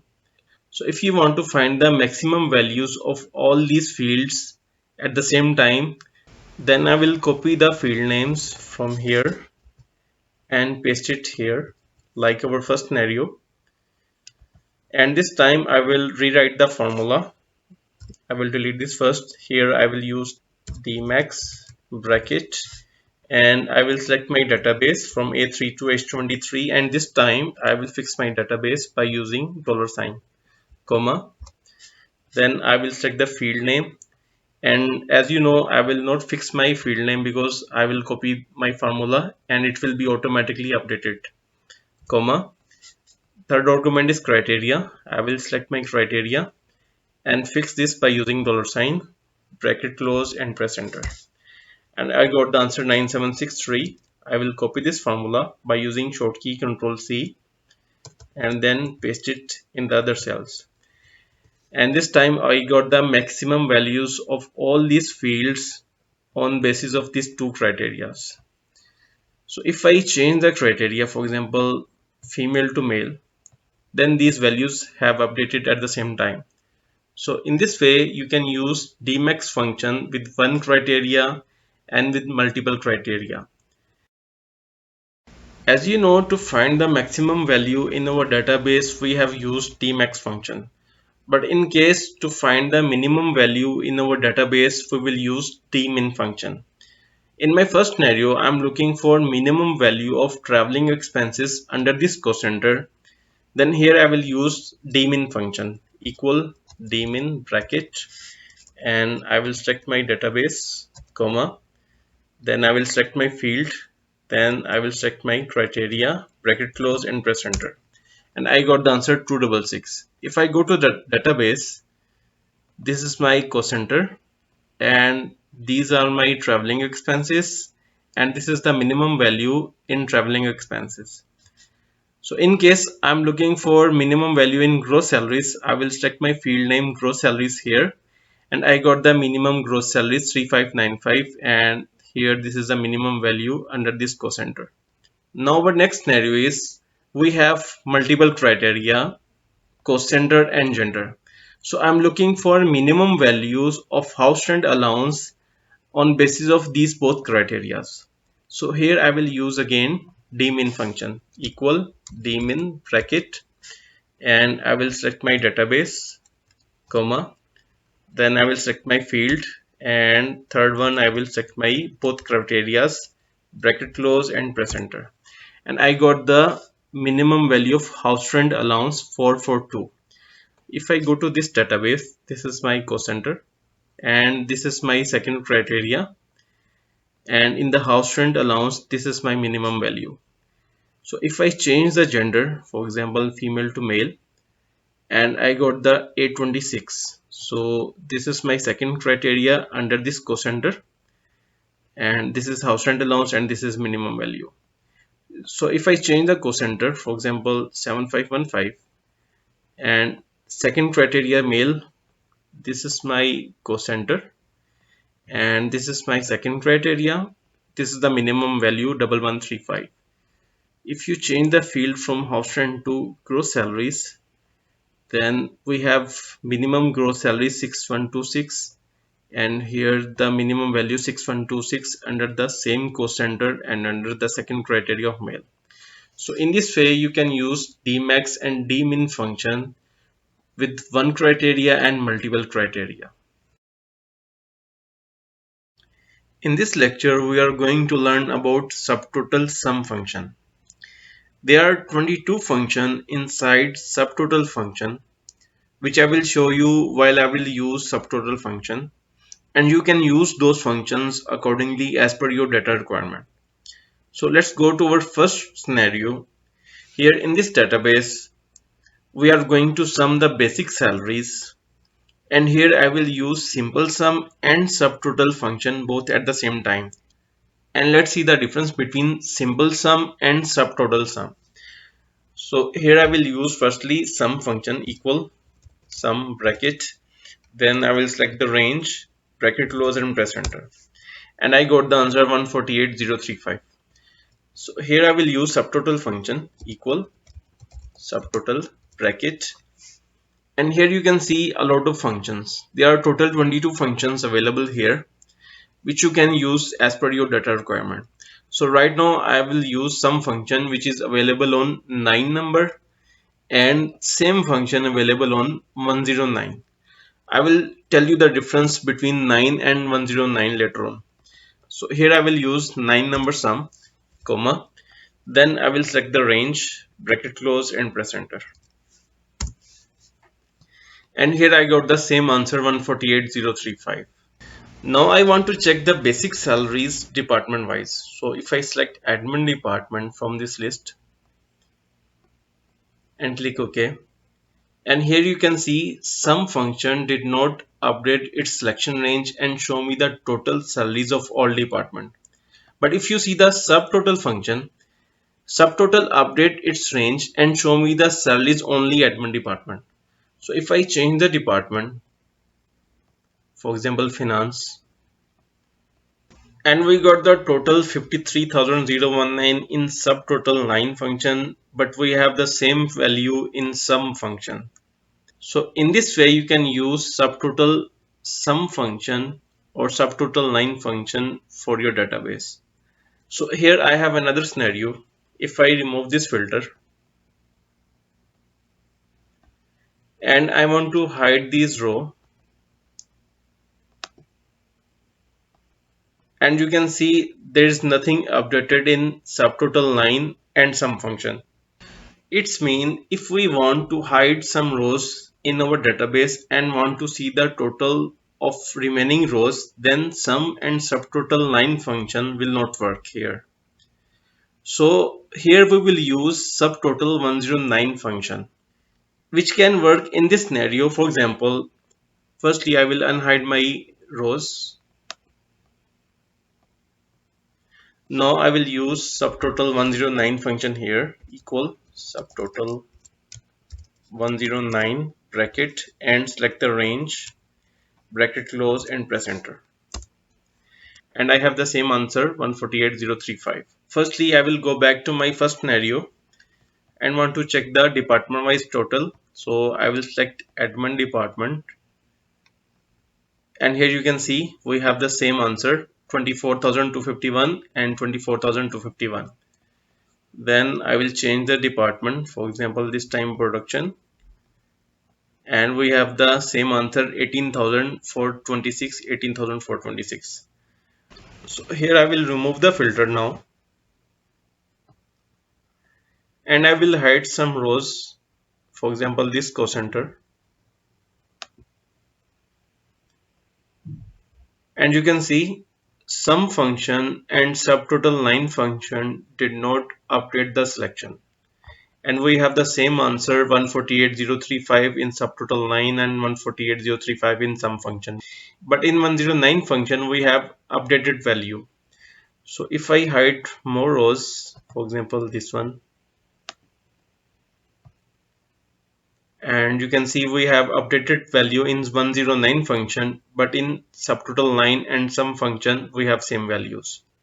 So this is a difference between subtotal 109, subtotal line and sum function. In this lecture we are going to learn about if function. Normally if function can perform a logical test and return one value for true result, and in case false result then show another value. On your screen you can see one small database in which we have employee ID, gender, employee name, sales target and sales. So in my first example my requirement is if my sales greater than sales target, then if function return me text good in this column, otherwise show me nothing. So here I will use if function, which is equal if bracket. The first argument is logical test. So my logical test will be my sales greater than sales target. This is my logical test, comma. In case my logical test is true, then it will jump on the second argument value of true and find the text here good. Then comma. The third argument is value if false. In case my logical test is false, then Excel will skip the second argument and jump on the third argument value if false. My requirement was in case my logical test is false, then Excel will show me nothing. So I will use only inverted commas here, bracket close and press enter. When I press enter, you can see I got nothing because my sales less than sales target. So I will drag this formula.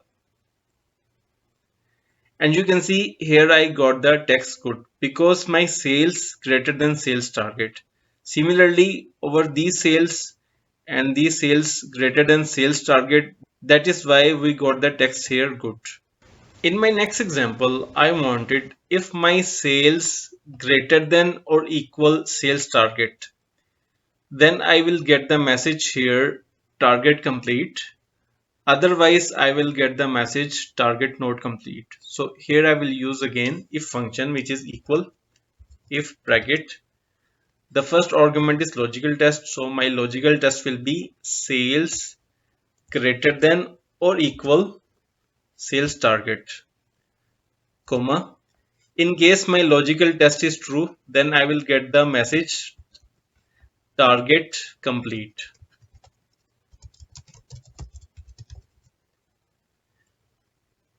Comma. The third argument is value false. In case my logical test is false, then I must get the message target not complete.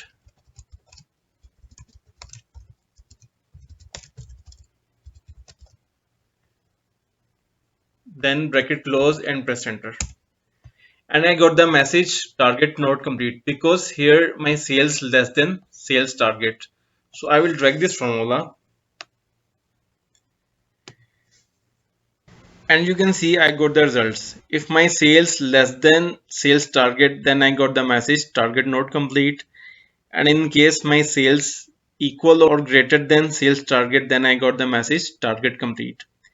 In my next example, my requirement is I want to show only male employees sales here. So I will use again if function equal if bracket. The first argument is logical test. So this time my logical test will be if my this cell equal male. So I will write the male inside the inverted commas, then comma. In case my this logical test will true, then Excel return me the value of sales from this cell, comma. Then the next argument value false. So in case my logical test will be false, Excel will show me 0. Bracket close, press enter. And you can see I got the sales, because if you go to this database and you can see here the gender is male. So that is why Excel returned me the sales value here. So now if I drag this formula, and you can see I got the only male employee sales here.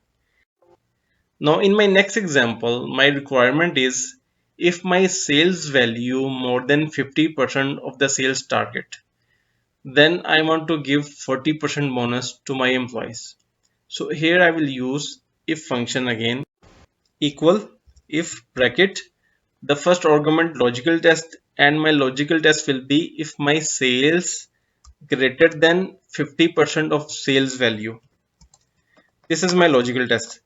In case my logical test is true, then I want to give the 40% sales bonus to my employees. So I will select the sales, multiply 40%, then comma. So in case my logical test is false, then I want to show the message no bonus. So I will use inverted commas, and inside inverted commas I will write no bonus. Then bracket close, press enter. And you can see I got the 40% bonus here. So now I will drag this formula,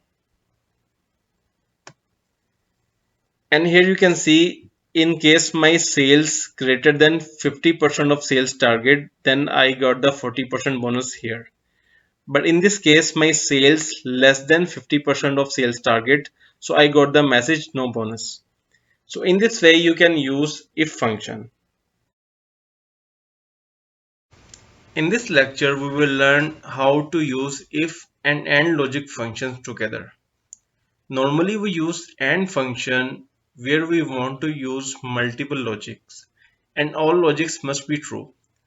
On your screen we have the same database, and here in my first example my requirement is if my sales greater than 10,000 and less than 20,000, then I want to show the message here two bonuses and promotion, otherwise show nothing. So here I have two logics, so I will use AND function inside if function. So I start with if function equal if bracket. So in first argument of logical test I will use AND function, AND bracket. In AND function the first argument logic 1. So my first logic is my sales greater than 10,000, comma. Now the next argument logic 2. So my second logic is my sales less than 20,000. Then I will close the bracket of AND function, comma. So if my these both logics are true, then I must got the message two bonuses and promotion. Inverted commas close, then comma. In case my logical test is false, then I got nothing. So I will just use inverted commas, bracket close, press enter. And you can see I got nothing because my this sales less than 10,000. So my first logic sales greater than 10,000 is false. So that is why Excel show me nothing. So I will drag this formula, and here you can see I got the message two bonuses and promotions, similarly here and here, because my these sales greater than 10,000 and less than 20,000.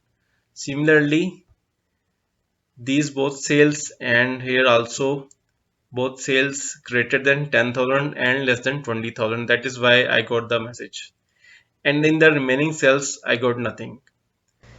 In my next example my requirement is if my this sale value greater than 5,000 and less than 10,000, then I got the message here 20% bonus. Otherwise, Excel show me the same sales value in this cell.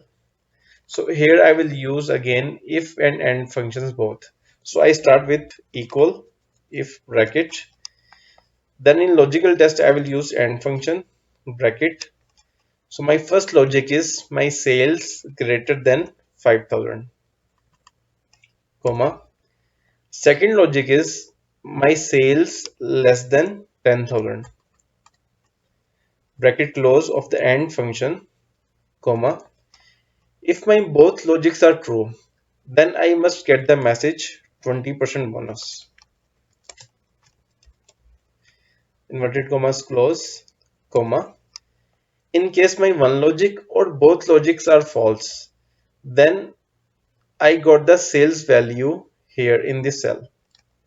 Bracket close and press enter.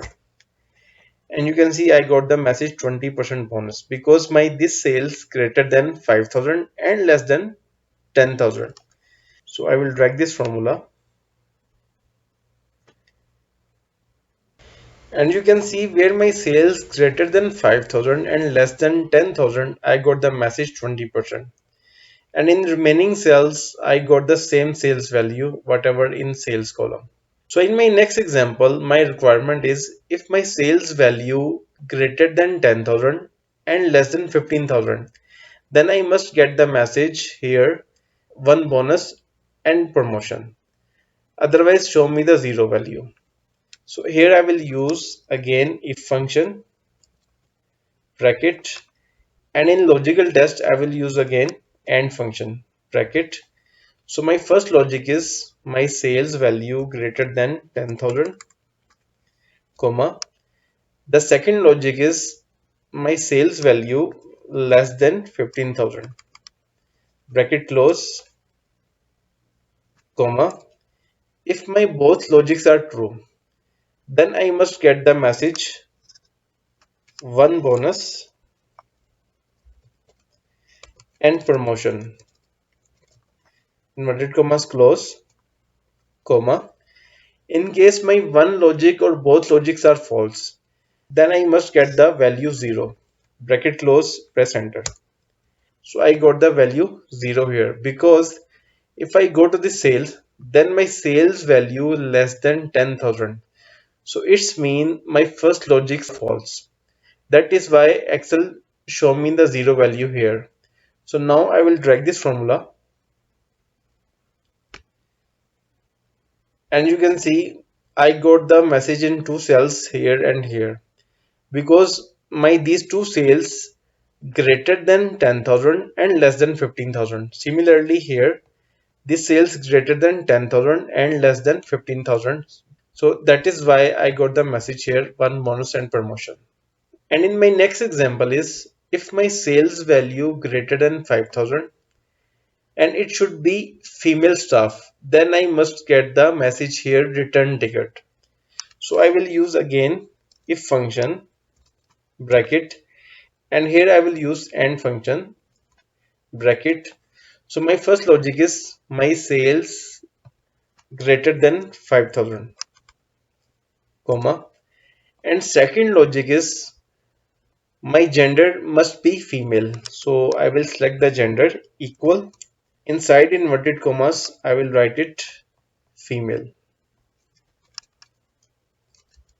So my second logic will be my gender must be equal to female. Bracket close comma.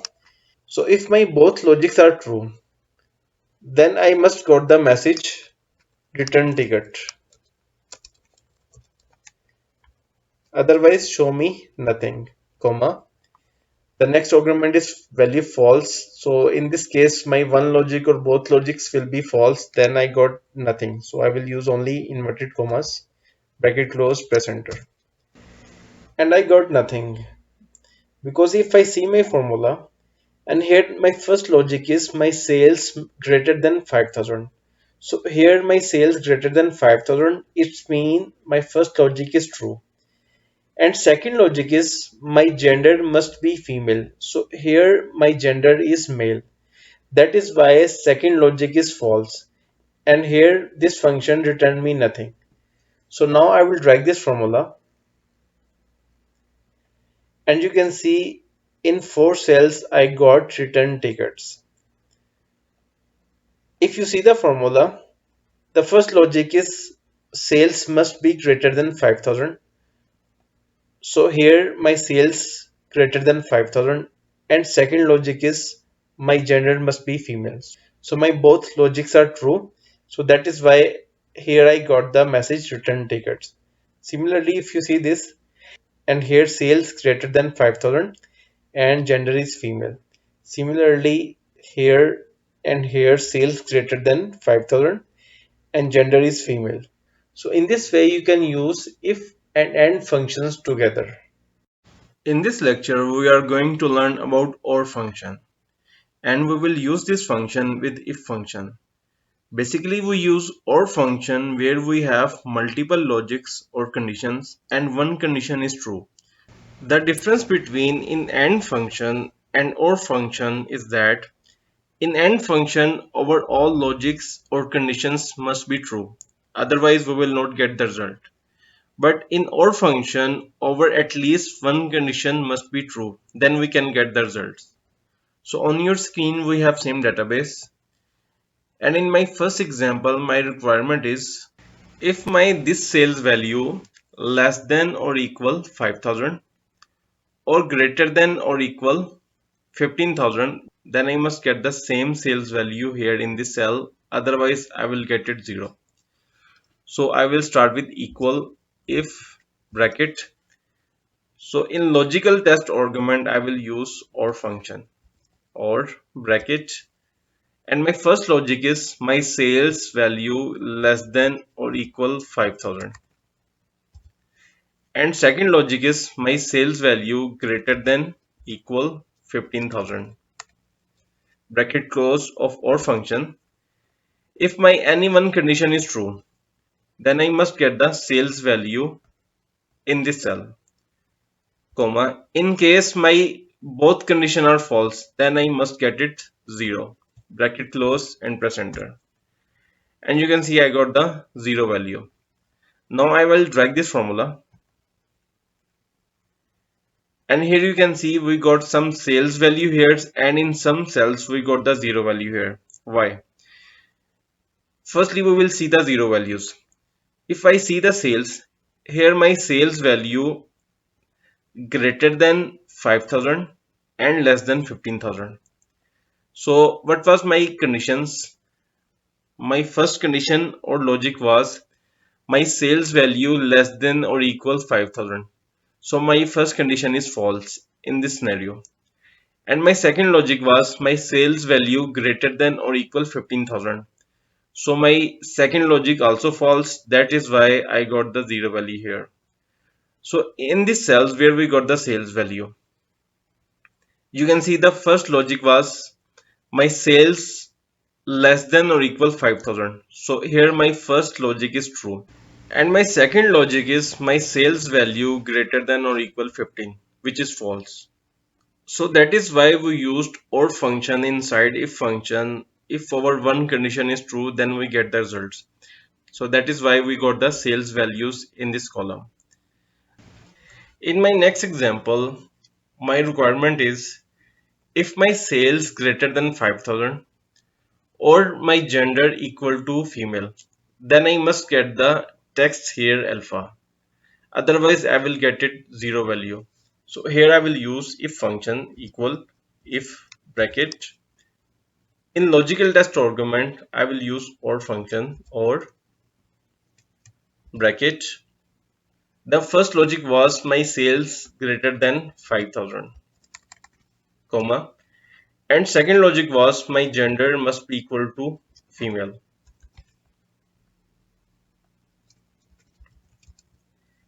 Bracket close, comma.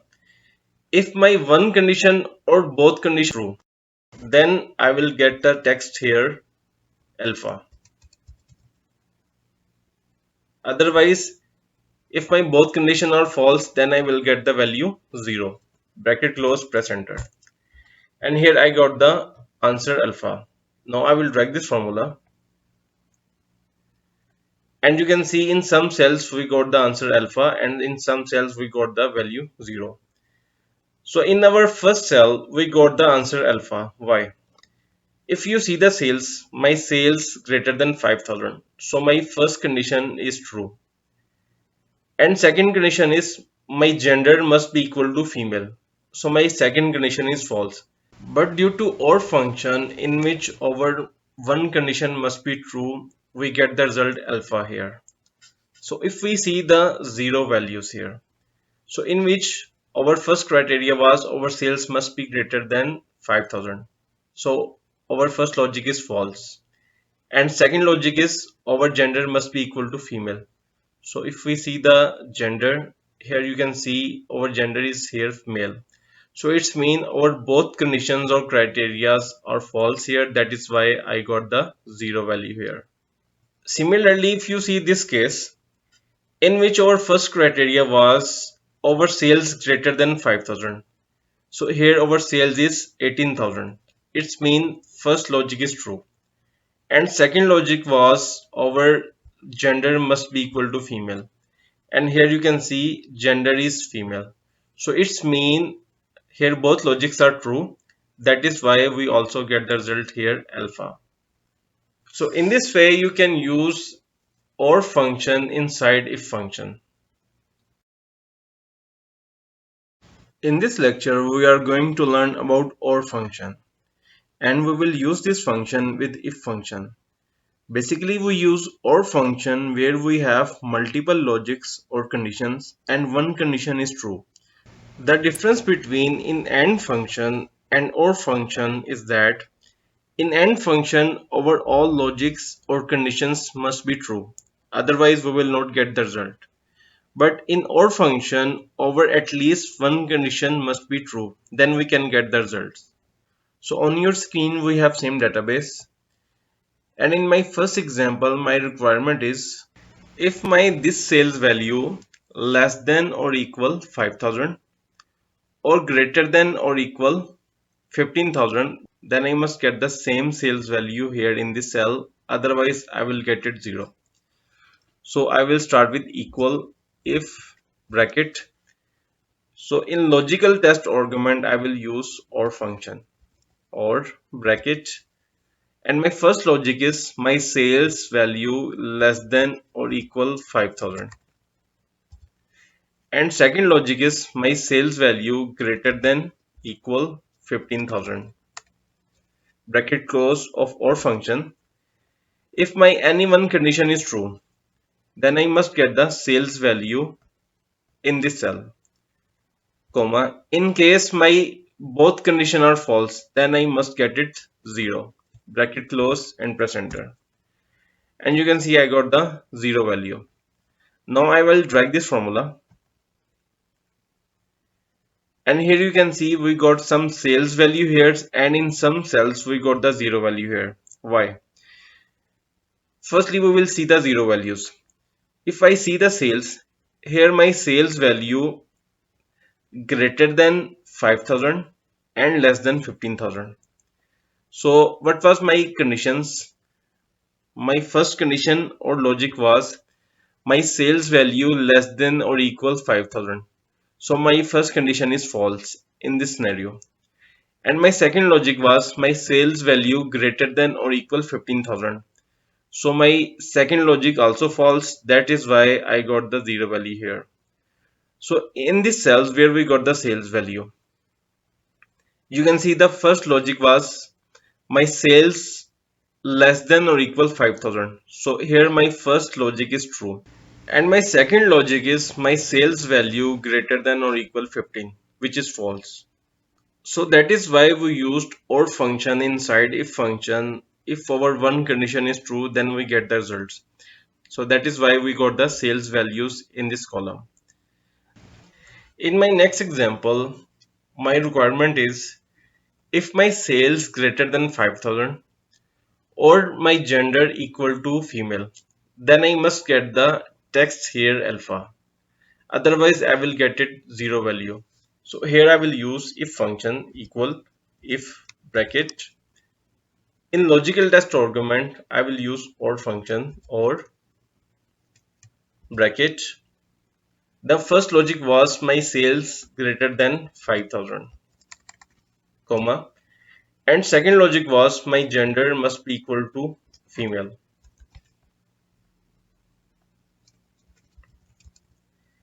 Bracket close, comma. If my one condition or both conditions true, then I will get the text here alpha. Otherwise, if my both condition are false, then I will get the value 0. Bracket close, press enter. And here I got the answer alpha. Now I will drag this formula. And you can see in some cells we got the answer alpha and in some cells we got the value 0. So in our first cell we got the answer alpha. Why? If you see the sales, my sales greater than 5,000. So my first condition is true. And second condition is my gender must be equal to female. So my second condition is false. But due to OR function in which our one condition must be true, we get the result alpha here. So if we see the 0 values here, so in which our first criteria was our sales must be greater than 5,000. So our first logic is false. And second logic is our gender must be equal to female. So if we see the gender, here you can see our gender is here male. So it's mean our both conditions or criterias are false here. That is why I got the 0 value here. Similarly, if you see this case, in which our first criteria was our sales greater than 5,000. So here our sales is 18,000. It's mean first logic is true. And second logic was our gender must be equal to female. And here you can see gender is female. So it's mean here both logics are true. That is why we also get the result here alpha. So in this way you can use OR function inside if function. In this video we are going to learn about nested if function. Nested if mean we can use another if function inside if function multiple times as per our requirements. On your screen we have same database, and in our first example my requirement is if my sales greater than 15,000, then I will get the message more than 150% target completed. If my sales more than 10,000, then I will get the message more than 100% target completed. So here we have two conditions. So we will use two if functions together, which is called nested if function. So here I will start with equal if bracket. The first argument is logical test. So my logical test will be my sales greater than 15,000. If my logic is true, then I will get the message more than 150% target completed. Inverted commas close, comma. The third argument value if false. In case my first logic is false, then here I will use another if function, if bracket, and my second logic will be if my sales greater than 10,000, then I will get the message more than 100% target completed. Inverted commas close, comma. In case my second logic is false, then what I will get it? I want to show blank. So I will just enter inverted commas, the first bracket close, then I will close the second bracket and press enter. And I got nothing. So I will drag the formula. So in some cells we got the messages and some cells are blank. So if you see the first example, here our first logic was the sales must be greater than 15,000. Then we will get the message more than 150% target complete. So here the first logic is false because our sales less than 15,000. After this if function jump on the third argument value if false. So in value if false we have used another if function. So in other if function, our logic was if sales greater than 10,000, then we will get the message more than 100% target complete. So here this logic also false. After this if function, jump on the next argument value if false. So here we show just inverted commas, that is why we got nothing here. Similarly, in this example, our first logic was if sales greater than 15,000, then we will get the message more than 150% target completed. So here sales is 16,054. So it's mean our first logic is true. That is why if function ignore the remaining arguments and show the message here more than 150% target complete. So in our next example, we got the message more than 100% target complete. So what was our first logic? If sales greater than 15,000, then we will get the message more than 150% target complete. So here this logic is false. Then if function jump on the third argument value false and find another if condition, and in other if condition our logic was if sales greater than 10,000, then we will find the message more than 100% target completed. So here second logic is true, that is why we find this message. So in this way nested if function is working. In my next example, my first requirement is if my sales greater than 15,000, then I will get the message more than 150%. If my sales greater than 10,000, then I will get the message here more than 100%. If my sales greater than 5,000, then I will get the message more than 50%. And if my all these three conditions are false, then I will get the message less than 50%. So here I will use if function equal if bracket, and my first logic was my sales greater than 15,000, then I will get the message more than 150%, inverted commas close comma, the third argument value false. So here I will use second if function if bracket, if my sales greater than 10,000 comma, in case my second condition is true, then I want the message here more than 100%, inverted commas close comma, and the next argument value false. So here I will use third if function if bracket, and here I will use the logic if my sales greater than 5,000, then I want to get the message more than 50%, inverted commas close comma.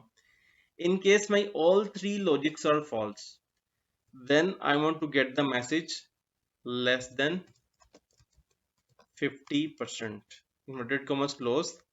Then I will close my first bracket, then second bracket and third bracket, press enter. And here I got the message more than 50%.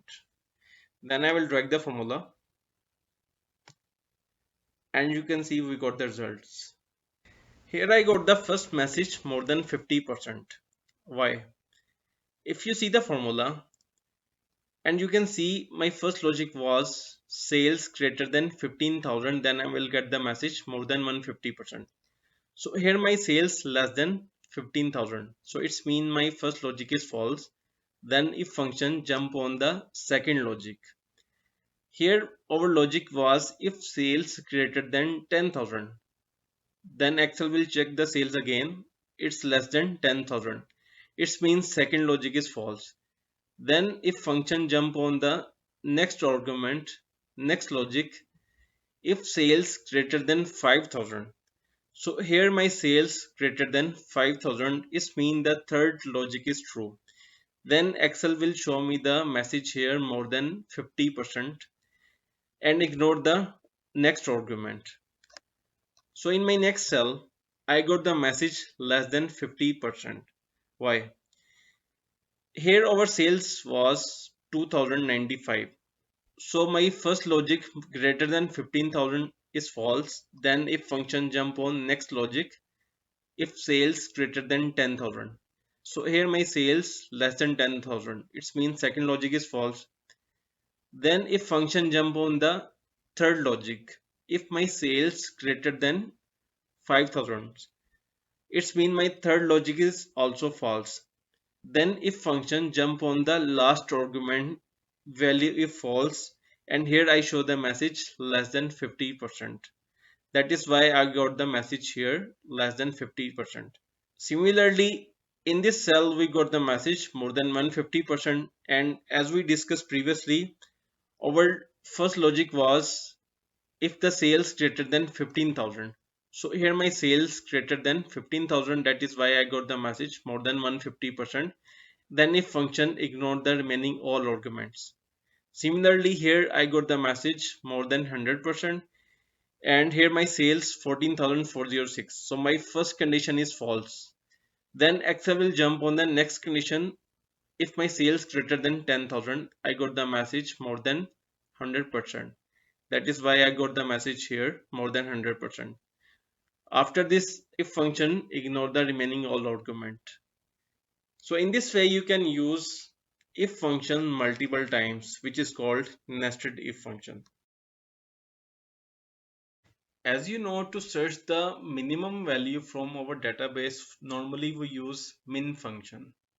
But if we have one or more than one criteria, then in this case we use Minifs function. Similarly, if we want to search the maximum value of our database, then we can use max function. But if we have one or more than one criteria, then we can use maxifs function. So in this lecture, we will explore minifs and maxifs functions. On your screen, you can see one small database, and in which database we have cost center, department, gender, employee name, and basic salary. So in our first example, I'm looking for minimum basic salary under this cost center. So here I have only one criteria.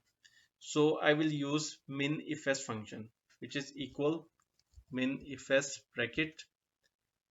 My first argument is min range. So my min range will be E4 to E23, comma. The next argument is criteria range 1. So it's mean in which column my criteria will exist. So I'm looking the minimum basic salary under the cost center. So the cost center range will be the criteria range 1, comma. The third argument is criteria 1. So I will select my criteria. If you notice that the fourth and fifth argument inside the square bracket, it's mean these are optional. Mean if you have more than one criteria, then you can use criteria range 2, criteria 2. Similarly, it will be criteria range 3, criteria 3, and so on. So here we have only one criteria. I will close the bracket right now here and press enter. And I got the minimum value of basic salary under this cost center. If I go to this database, this is my cost center, and this is the minimum value among all other basic salary under this cost center. So if I change the cost center, for example 7601, and I got the answer 2663. So if I go to this cost center, and here you can see this is the minimum salary among the other salaries. So in this way you can find the minimum value on basis of one criteria. But in our next scenario, I want to search the minimum values of all the cost centers at the same time. How can I do this? For this, I will write the cost center here. For example, my first cost center is 7812, second one 7515, third one 7601, 7901, and 8000. These are all my cost center which are exist in this database. So what I will do, instead of rewrite the formula, I will edit this formula and fix my ranges with $sign. So I will fix the min range, then second argument criteria range, and I will fix this one. And the third argument is criteria 1. I will not fix this criteria because when I will copy or drag the formula, this criteria will be automatically updated and get the result accordingly. And I will press enter. Then I will drag this formula up to the last cost center. And you can see I got the minimum salaries of all these cost center at the same time. For counter check, if I go to this cost center, this is my cost center, and here you can see this is the minimum value. Similarly, if I go to this cost center, and this is the minimum value as we get it here as well, this is the next cost center, and this is the minimum value as well. This is the another cost center, and this is the minimum value what we got here, and this is the last cost center, and we got the minimum values 1768, this one. So in this way you can find your minimum values from your database at the same time. In my next example, I have more than one criteria. So I'm looking for minimum basic salaries on basis of these two criteria, cost center and gender. So here I will use again minifs function, which is equal minifs bracket.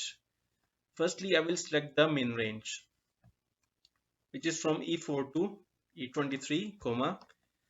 Then I will select the criteria range 1. So this is my criteria range 1, comma. Then I will select the criteria 1, comma. When I enter comma, you can see my optional argument has activated, and I will use these optional arguments for my second criteria. And you also notice that when Excel activate the optional argument 2, then the third argument is automatically showing. So it's mean when you will move in optional 3 arguments, then optional 4 arguments will be activated, and so on. And right now I'm looking for criteria range 2. So this is my criteria range 2, comma, and the next argument is criteria 2. This is my second criteria, bracket close and press enter. And I got the minimum basic salaries on basis of cost center and gender. So if I go to this cost center, this is my cost center, and this is my second criteria, male, and this male, and you can see this is our minimum salaries. So if I change the criteria, for example, I will write it female here, press enter, and this is my second criteria, and this is the minimum basic salaries of female staff. So if I change the cost center here, for example, 8,000, and this is my cost center, this is my second criteria, and this is the minimum value of the female staff. So in this way you can use minifs function if you have more than one criteria. So now we will discuss about maxifs function. If you're looking the maximum value in your database on basis of one or more than one criteria, then you have to use maxifs function. For example, here I'm looking the maximum basic salaries under this cost center. So here I will use maxifs function, which is equal maxifs bracket. The first argument is max range, which will be the basic salaries from E4 to E23, comma. The next one, criteria range 1. So I'm looking on basis of cost center. So that is why my criteria range will be the cost center range, which is A4 to A23, comma. The next argument is criteria 1. So I'm looking the cost center. This is my criteria, bracket close and press enter. And I got the answer 7883. If I go to this cost center, this is my cost center, and this is the maximum salary among the other salaries. So if I change the cost center, for example, 8,000, and I got the answer 9763, and this is the cost center, and this is the maximum basic salary among the other salaries. So in this way you can find the maximum value from your database if you have one criteria. But if you want to find the maximum value of all cost center at the same time, then we will follow the same practice which we did in minifs function.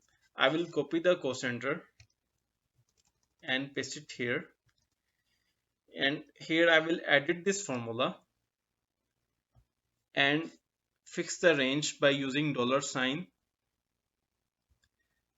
and then this is the criteria range, and the last one is criteria. So I will not fix this criteria, as you know it will be automatically updated. Press enter. Then I will drag this formula, and I got the maximum salaries of all these cost center. So in this way you can find the maximum values at the same time. Now my next example, I am looking for maximum basic salaries on basis of these two criteria. So here I will use again Maxifs function equal Maxifs bracket.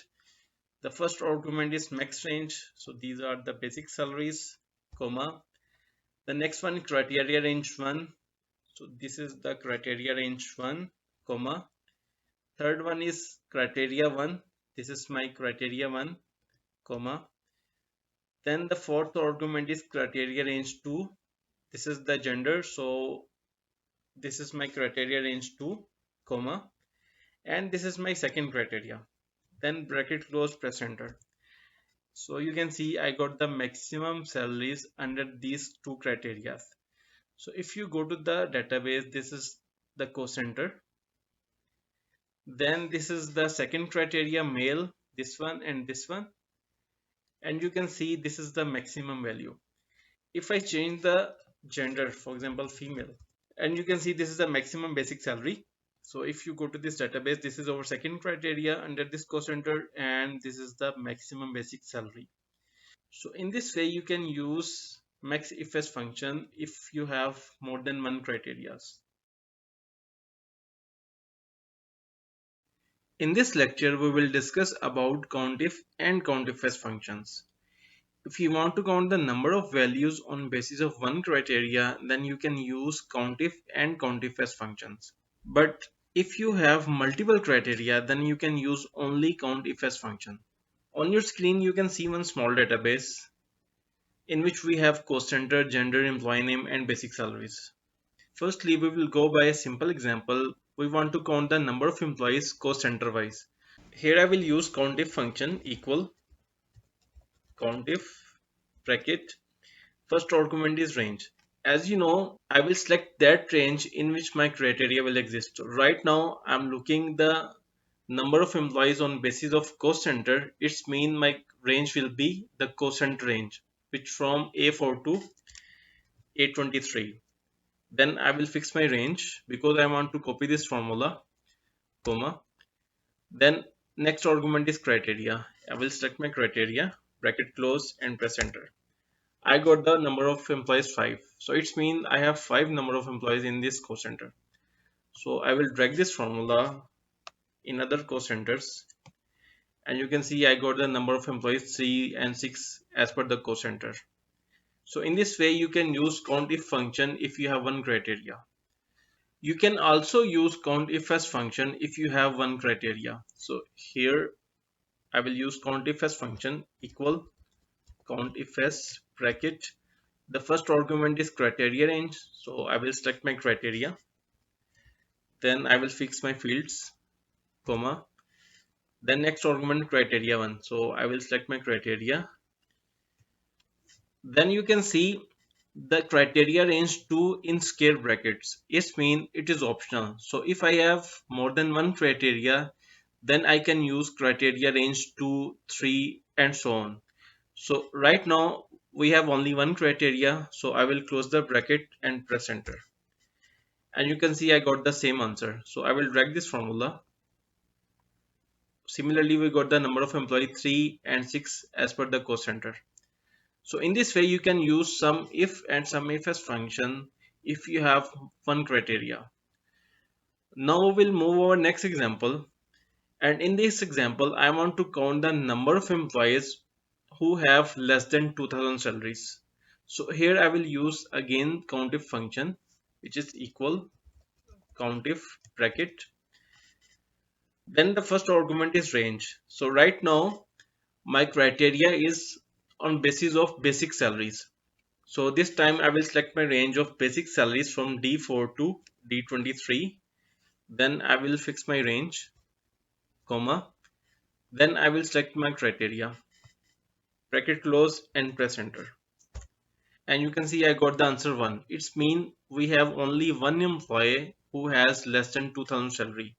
If I go to this database, and you can see we have only this employee who has less than 2000 salary.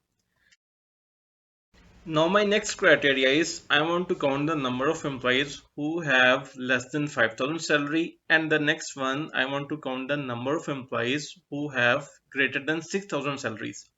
So what I will do, I just simply drag this formula, and you can see I got the answer 11. It's mean we have 11 number of employees who have less than 5000 salary, and we have 8 number of employees who have greater than 6000 salary. Now we will move over next example in which we have two criteria. So here we will use Countifs function. And my first criteria is I want to count the number of employees who has less than 5000 salaries but greater than 2000 salaries. This is my second criteria. So here I will use Countifs function equal Countifs bracket.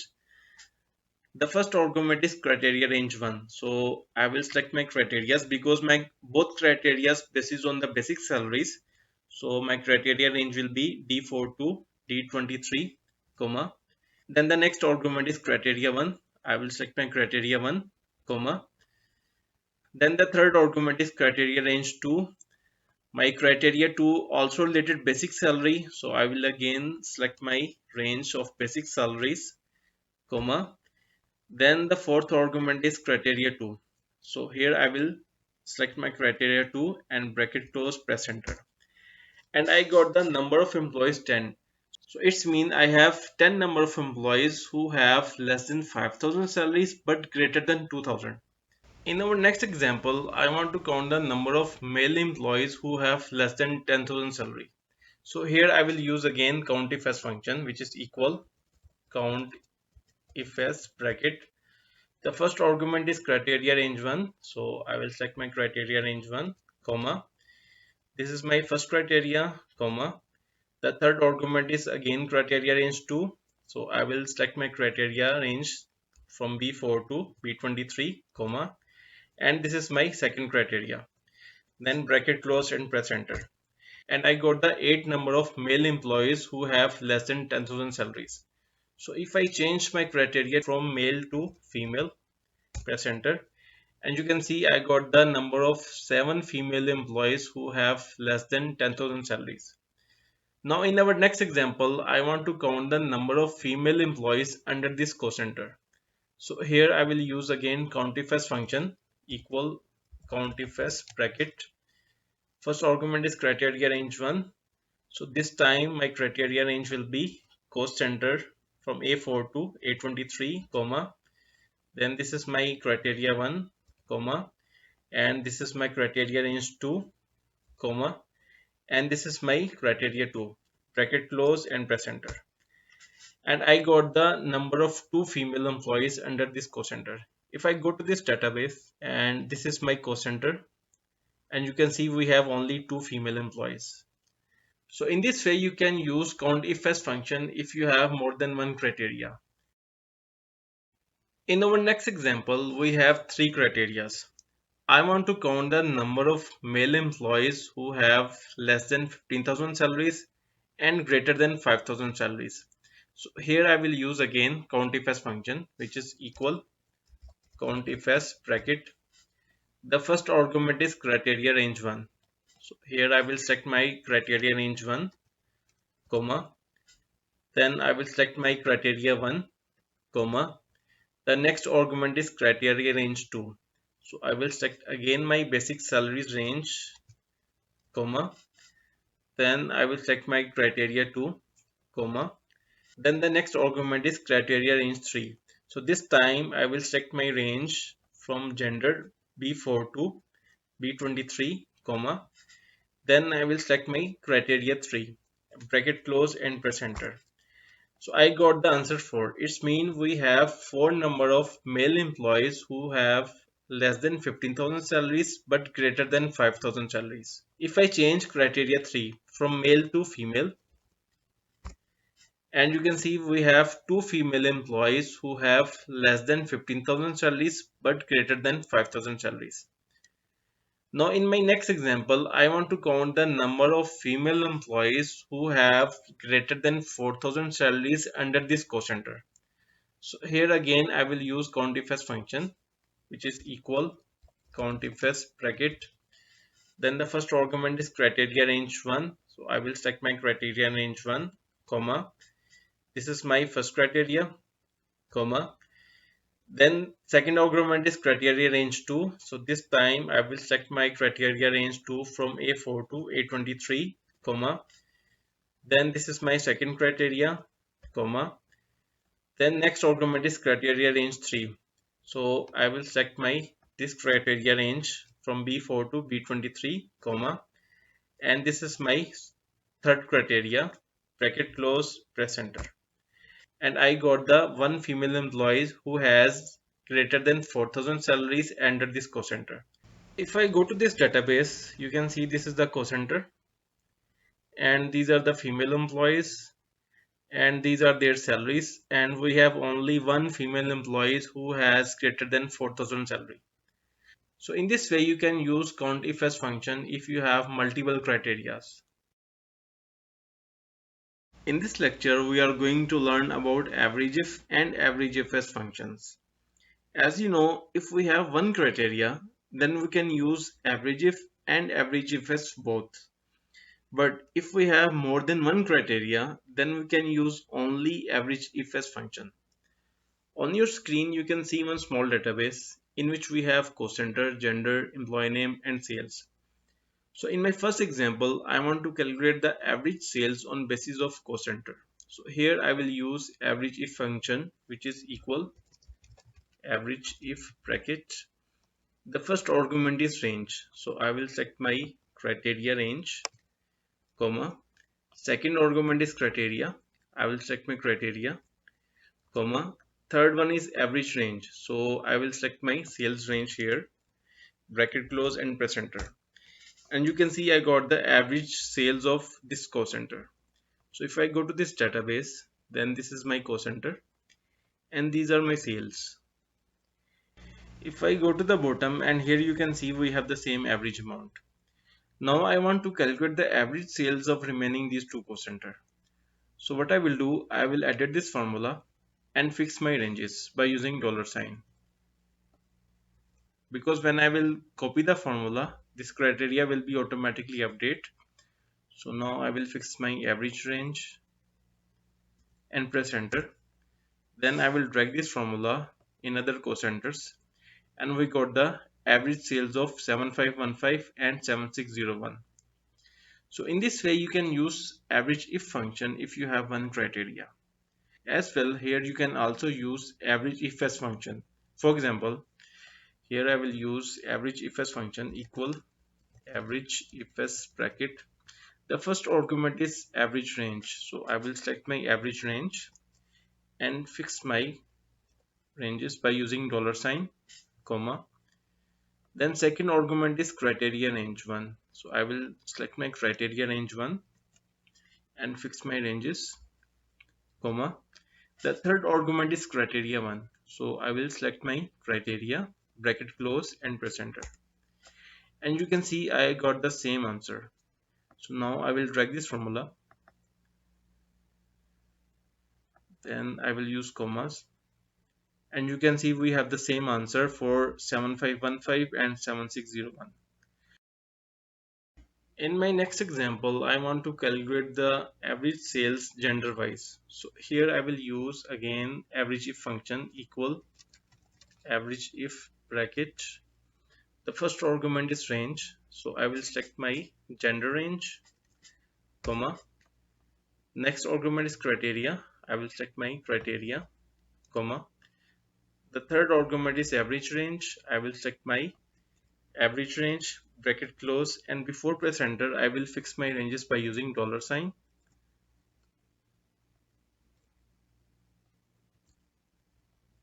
and press enter. And I got the answer 29,043.64. Now I will drag this down. Then I got the sales of female staff 30,295.56. So now in our next example, I have two criterias. I want to calculate the average sales by co-center wise and gender wise. So here I will use Averageifs function, which is equal Averageifs bracket. The first argument is average range. So I will select this range and I will fix this range by using dollar sign, comma. Second argument is criteria range 1. So I will select my cocenter range and again using dollar sign to fix this range, comma. Then I will select my criteria 1, comma. The next argument is criteria range 2. So this time I will select gender range and fix this range by using dollar sign, comma.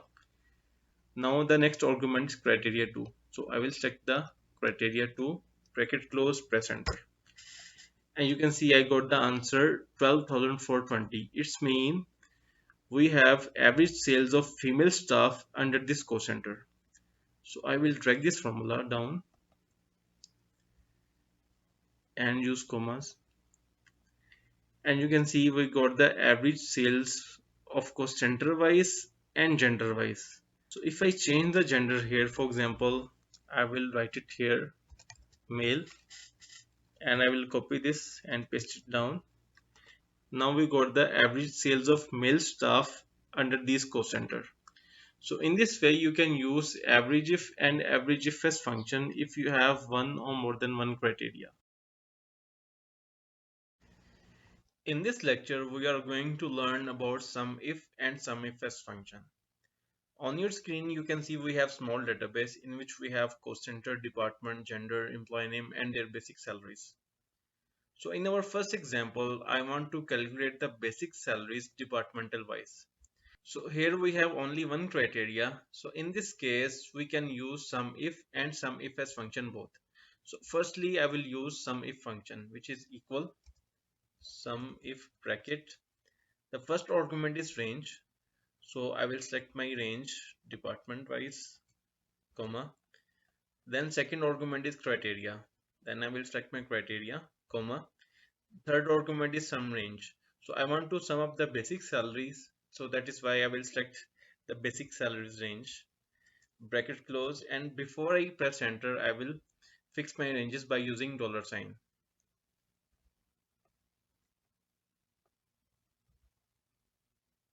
And then press enter. And you can see I got the answer 53,019. So now I will drag this formula and you can see I got the basic salaries of other departments. Now in my next example I will use Sumifs functions with one criteria. So here I will use Sumifs function equal Sumifs bracket.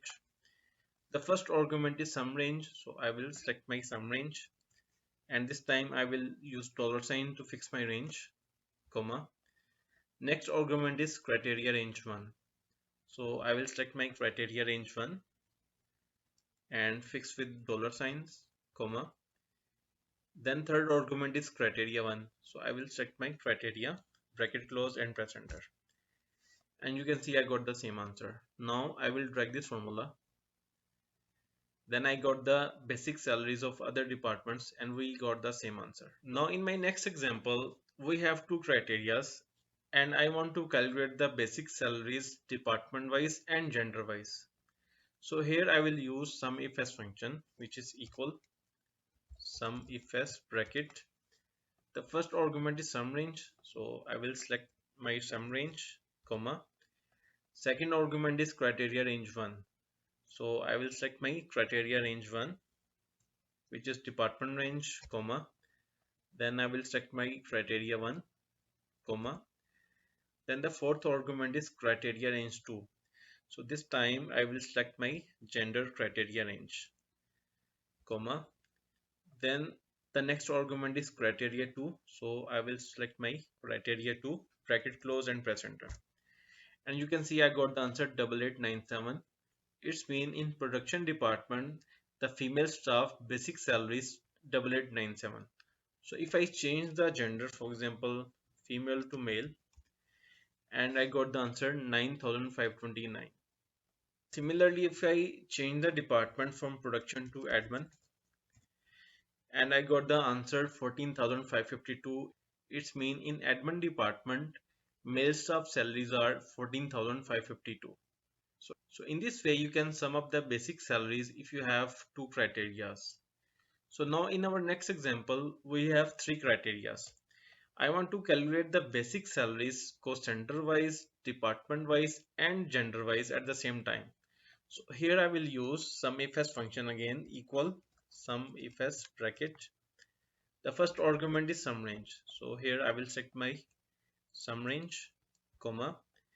Then next argument is criteria range 1. So this time I will select my cost center range, comma. Third argument is criteria 1. I will select my criteria, comma. Then fourth one is criteria range 2. So I will select my department range, comma. Then I will select my criteria 2, comma. Then I will select my criteria range 3, which is gender wise, comma. And then this is my criteria 3, bracket close and press enter. And you can see I got the answer 4115. It's mean in this cost center in production department female staff salaries 4,115. If I change the department, for example, production to finance,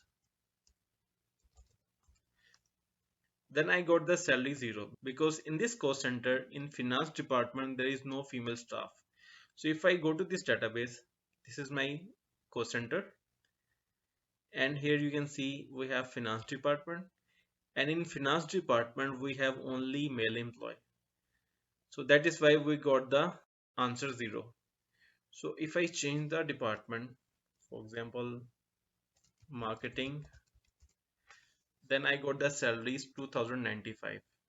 So in this way you can use Sumif and Sumifs function if you have one or more than one criteria. In this lecture we are going to learn about Iferror function. This function basically used where we get any error due to any reason and we want to ignore that error to avoid any issue in our calculation. On your screen you can see I am looking employee ID here on basis of this cost center. And here I have already used Vlookup function. And because of some information are not available in my database 1, I got the error in to cost center. So if I don't want to show this error, what I will do, I will use here Iferror function. For this I will edit this formula, and before we look up I will use Iferror function, Iferror bracket, then the first argument value. So in value argument I will consider Vlookup function, then I will enter comma. Second argument value Iferror. So it's mean if you got error, then what information and what value you want to show here. So I want to show not available. So for this what I will do, I will write it here, not available, inverted commas close, bracket close and press enter. Then I will drag this formula and you can see instead of error I got the message not available. In my next example, I am looking sales value on basis of this cost center. And after getting the sales value, I want to sum up these sales here. But because of information not available in this database, I got the error here. And due to this error, I also got the error in my sum function. So here I will use again Iferror function. I will edit this formula. And before we look up, I will use Iferror function, Iferror bracket, then the first argument value. So in value argument I will consider Vlookup function, comma, then the next argument value if error. So here I want to show 0 value if I got error, so I will write it here 0, bracket close and press enter. Then I will drag this formula and you can see I got the 0 value here instead of getting error. As well I also get the total sales value here. In my next example, my requirement is if I did not find any information in my first database regarding these cost center. So instead of getting error, Excel will search the same information in second database. How can I do this? I will edit this formula, and in the second argument value if error, I will remove the 0 value, and here I will use another Vlookup function. Vlookup bracket, the first argument cocenter, comma, then I will select this time this table array and fix this by $sign, comma, and my column index number will be 4, comma, then I want to exactly match, so I will write it false and bracket close for Vlookup function and second bracket for Iferror function already there, and just press enter. And after this I will drag this formula, and you can see when I drag this formula I got the information of this cost center and this cost center here, and I also get the updated total here. How this formula is working, if I edit this formula, and you can see we have used two Vlookup function inside Iferror function. So what Excel will do, Excel will go to the first Vlookup function, and this Vlookup function will search this cost center in our first database. If this Vlookup function find the value in our first database, then it will show the value here in this cell. But in case Vlookup do not find the value, then Excel will jump the second argument of Iferror function, value Iferror. And in value Iferror argument, Excel will find another Vlookup function, this one. Then this second Vlookup function will search the cost center in our second database and return the same value here in this cell when we press enter. So in this way, Iferror function working with other formulas. Hopefully guys, you have learned about Excel formulas and hopefully you are feeling confident now. To get my another Microsoft Excel course, register yourself. Link is available in the description. And please don't forget to comment and share this with your friends. Thank you so much.